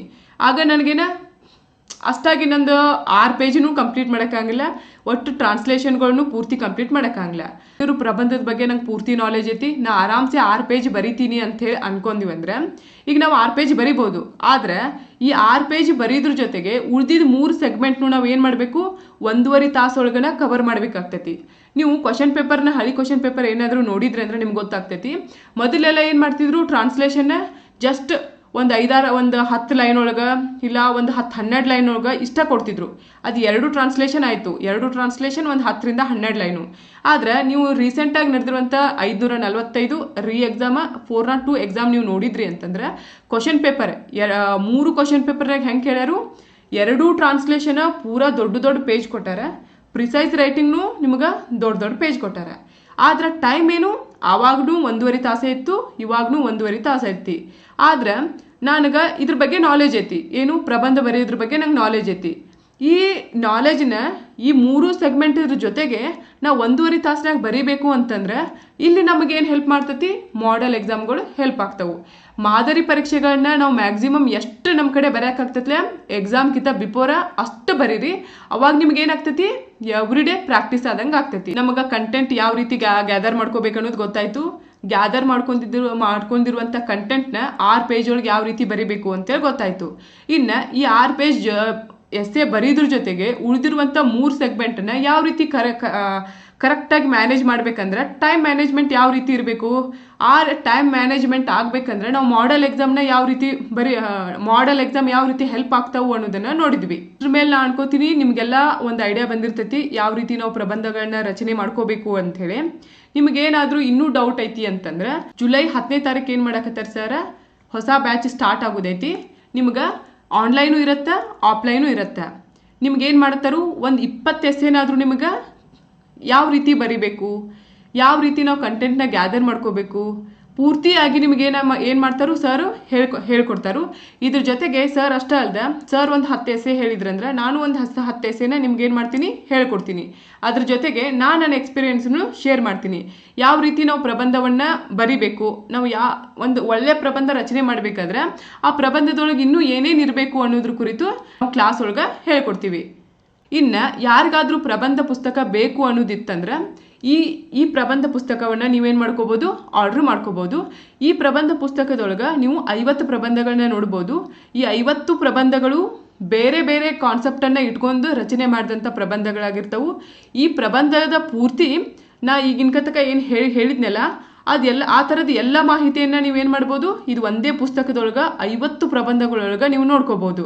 ಈಗ ಯಾರಿಗೆ ಡೌಟ್ ಇರ್ತೈತಿ, ಏನು ನಾವು ಯಾವ ಕಾನ್ಸೆಪ್ಟ್ ಮೇಲೆ ನಾವು ನೋಟ್ಸ್ಗಳನ್ನ ಮಾಡ್ಕೋಬೇಕು, ಡೈಲಿ ನ್ಯೂಸ್ ಪೇಪರ್ ಓದ್ಬಿಟ್ಟು ನಾವು ಯಾವ ಟಾಪಿಕ್ ಮೇಲೆ ನಾವು ನೋಟ್ಸ್ ಮಾಡ್ಕೋಬೇಕು ಅಂಥೇಳಿ ಯಾರಿಗಾರ ಡೌಟ್ ಇರ್ತೈತಿಲ್ಲ, ಅವ್ರು ಏನು ಮಾಡಿರಿ, ನಮ್ಮ ಪ್ರಬಂಧ ಪುಸ್ತಕದೊಳಗೆ ಇಲ್ಲಿ ನಾವು ಆಲ್ರೆಡಿ ಕೊಟ್ಬಿಟ್ಟಿವಿ, ಏನು 50 ಪ್ರಬಂಧಗಳು ನೀವು ಈ ಥರ ರೆಡಿ ಮಾಡ್ಕೋಬೋದು ಅಂತೇಳಿ ನಾವು ಏನು ಟಾಪಿಕನ್ನು ಕೊಟ್ಬಿಟ್ಟಿವಿ. ಈ ಟಾಪಿಕ್ನ ನೀವು ಆಧಾರವಾಗಿ ಇಟ್ಕೊಂಡು ಏನು ಮಾಡಿರಿ, ಎವ್ರಿ ಡೇ ಬೇಸಸ್ ಒಳಗೆ ನಿಮ್ಗೆ ಏನು ನ್ಯೂಸ್ ಪೇಪರ್ನಾಗ ಏನು ಡೇಟಾ ಬರ್ತಾವು, ಏನು ಹೇಳಿಕೆ ಆದರೂ ಬರ್ತಾವು, ಏನಾದರೂ ಯೋಜನೆಗಳು ಏನು ಬರ್ತಾವಲ್ಲ ಆಯಾ ಟಾಪಿಕಿಗೆ ರಿಲೇಟೆಡ್ ಆಗಂಗೆ ನೀವು ಏನು ಮಾಡ್ಕೋತ ಹೋಗ್ರಿ, ಆ್ಯಡ್ ಮಾಡ್ಕೋತ ಹೋಗ್ರಿ. ಇದರಿಂದ ಏನಾಗ್ತೈತಿ, ನಿಮ್ಮದೇ ಆದಂಥ ಒಂದು ಉತ್ತಮವಾದ ಪ್ರಬಂಧ ರಚನೆ ಮಾಡ್ಕೋಕೆ ನಿಮ್ಗೆ ಏನಾಗ್ತೈತಿ, ಕಂಟೆಂಟ್ ಗ್ಯಾದರ್ ಆಗ್ತೈತಿ. ಸೊ ಯಾರು ಇಚ್ಛೆ ಐತಿ, ಯಾರು ನಮ್ಮ ಕ್ಲಾಸ್ಗೆ ಜಾಯ್ನ್ ಆಗಬೇಕು ಅಂತ ಅನ್ಕೋತಿರಲ್ಲ, ಅವ್ರೇನು ಮಾಡಿರಿ, ಈ ಕೆಳಗಿರುವಂಥ ನಂಬರ್ಗೆ ಕಾಲ್ ಮಾಡಿ ಸರ್ ಜೊತೆ ಮಾತಾಡ್ಬೋದು. ಇದ್ರ ಜೊತೆಗೆ ನಮಗೆ ಪ್ರಬಂಧ ಪುಸ್ತಕನೂ ಬೇಕು ಅನ್ನೋರು ಅಗೇನ್ ಈ ನಂಬರ್ಗೆ ಫೋನ್ ಮಾಡಿ ನೀವು ಪ್ರಬಂಧ ಪುಸ್ತಕವನ್ನು ಆರ್ಡ್ರ್ ಮಾಡ್ಕೋಬೋದು. ನೀವು ರಾಜ್ಯದ ಎಲ್ಲೇ ಇರಲಿ, ನಾವು ಅಂಚೆ ಮೂಲಕ ಏನು ಮಾಡ್ತೀವಿ, ನಾವು ಪ್ರಬಂಧ ಪುಸ್ತಕವನ್ನು ನಿಮ್ಮ ಮನೆಗೇನೆ ತಲುಪಿಸುವಂಥ ವ್ಯವಸ್ಥೆಯನ್ನು ಮಾಡ್ತೀವಿ. ಆದಮೇಲೆ ನಾನು ಅನ್ಕೋತೀನಿ ನಿಮ್ಗೊಂದು ಐಡಿಯಾ ಬಂದಿರ್ತೈತಿ ಯಾವ ರೀತಿ ನಾವು ಪ್ರಬಂಧವನ್ನು ರಚನೆ ಮಾಡ್ಕೋಬೇಕು ಅಂಥೇಳಿ. ಇನ್ನು ರಿಮೈನಿಂಗ್ ಈ 1 ತಿಂಗಳದ ಈ ಕೋರ್ಸ್ ಒಳಗೆ ಕೇವಲ ಪ್ರಬಂಧವನ್ನು ಮಾತ್ರ ಹೇಳ್ಕೊಡಲಾಗತ್ತಾ? ಇಲ್ಲ, ಪ್ರಬಂಧದ ಜೊತೆಗೆ ನಾವು 2 ಟ್ರಾನ್ಸ್ಲೇಷನು ಪ್ರಿಸೈಸ್ ರೈಟಿಂಗ್ ಬಗ್ಗೆನೂ ಹೇಳ್ಕೊಡ್ತಾರೆ. ಯಾವ ರೀತಿ ಕೊಟ್ಟಿರುವಂಥ ಪ್ರಿಸೈಸ್ ರೈಟಿಂಗನ್ನು 1/3 ಮಾಡಿ ಬರೀಬೇಕು, ಅದಕ್ಕೆ ಏನೇನು ರೂಲ್ಸ್ ಅದಾವ ಅದ್ರ ಬಗ್ಗೆ ನೀವೇನು ಮಾಡ್ಕೋಬೋದು, ಕ್ಲಾಸ್ ಒಳಗೆ ತಿಳ್ಕೊಬೋದು. ಇನ್ನು ಟ್ರಾನ್ಸ್ಲೇಷನ್ ನೋಡೋದಾದ್ರೆ ಸ್ವಲ್ಪ ಜನಕ್ಕೆ ಪ್ರಬಂಧ ಬರೆಯೋದು ಭಾಳ ಈಸಿ ಇರ್ತೈತಿ, ಟ್ರಾನ್ಸ್ಲೇಷನ್ ಟಫ್ ಅನಿಸ್ತೈತಿ. ಇನ್ನು ಕೆಲವೊಂದು ಜನಕ್ಕೆ ಟ್ರಾನ್ಸ್ಲೇಷನ್ ಭಾಳ ಟಫ್ ಅನಿಸ್ತೈತಿ, ಇನ್ನು ಪ್ರಬಂಧ ಬರಹ ಈಜಿ ಅನಿಸ್ತೈತಿ. ಇನ್ನು ಸ್ವಲ್ಪ ಜನ ಎರಡೂ ಟಫ್ ಅಂತ ಫೀಲ್ ಮಾಡ್ತಿರ್ತಾರೆ. ಅಂಥವ್ರಿಗೆ ಏನು ಮಾಡ್ಕೋಬೋದು, ನಾವು ಪ್ರಬಂಧ ರಚನೆ ಅಂತೂ ಹೇಳೇ ಕೊಡ್ತೈತಿ. ಅದ್ರ ಜೊತೆಗೆ ಯಾವ ರೀತಿ ಟ್ರಾನ್ಸ್ಲೇಷನ್ನ ಮಾಡ್ಕೋಬೋದು, ಒಂದು ಲ್ಯಾಂಗ್ವೇಜ್ ಇದ್ದಿದ್ದನ್ನು ಇನ್ನೊಂದು ಲ್ಯಾಂಗ್ವೇಜ್ಗೆ ಯಾವ ರೀತಿ ನಾವು ಕವರ್ ಮಾಡ್ಕೋಬೋದು, ಮೇನ್ ಎಕ್ಸಾಮ್ನಾಗ ಯಾವ ರೀತಿ ಮೇನ್ ಎಕ್ಸಾಮ್ನಾಗ ಯಾವ ರೀತಿ ಕೊಟ್ಟಿರ್ತಾರೆ ಅದನ್ನು ನಾವು ಯಾವ ರೀತಿ ಸಿಂಪಲ್ ವೇ ಒಳಗೆ ಮಾಡ್ಕೋಬೋದು. ನಿಮಗೆ ಇನ್ನೂ ಎಲ್ಲ ಥರದ ಹೆಚ್ಚಿನ ಮಾಹಿತಿಯನ್ನು ನೀವು ಏನು ಮಾಡ್ಬೋದು, ನಮ್ಮ ಕ್ಲಾಸಸ್ ಒಳಗೆ ನೀವು ನೋಡ್ಬೋದು. ನನ್ನ ಪ್ರಬಂಧ ಯಾವ ರೀತಿ ರಚನೆ ಮಾಡ್ಕೋತಿದ್ದೆ ಅನ್ನೋದು ನಿಮಗೆಲ್ಲ ಇಷ್ಟ ಆಗಿರ್ತೈತಿ ಅಂತೇಳಿ ಅನ್ಕೋತೀನಿ. ಸೊ ಇಲ್ಲಿ ತನಕ ಪೇಷನ್ಸಿಂದ ನನ್ನ ಕ್ಲಾಸ್ ಕೇಳಿದ್ದಕ್ಕೆ ಎಲ್ಲರಿಗೂ ಧನ್ಯವಾದಗಳು. Thank you so much. Interested ಇರೋರು ಈ ನಂಬರ್ಗೆ ತಪ್ಪದೆ ಕರೆ ಮಾಡಿ.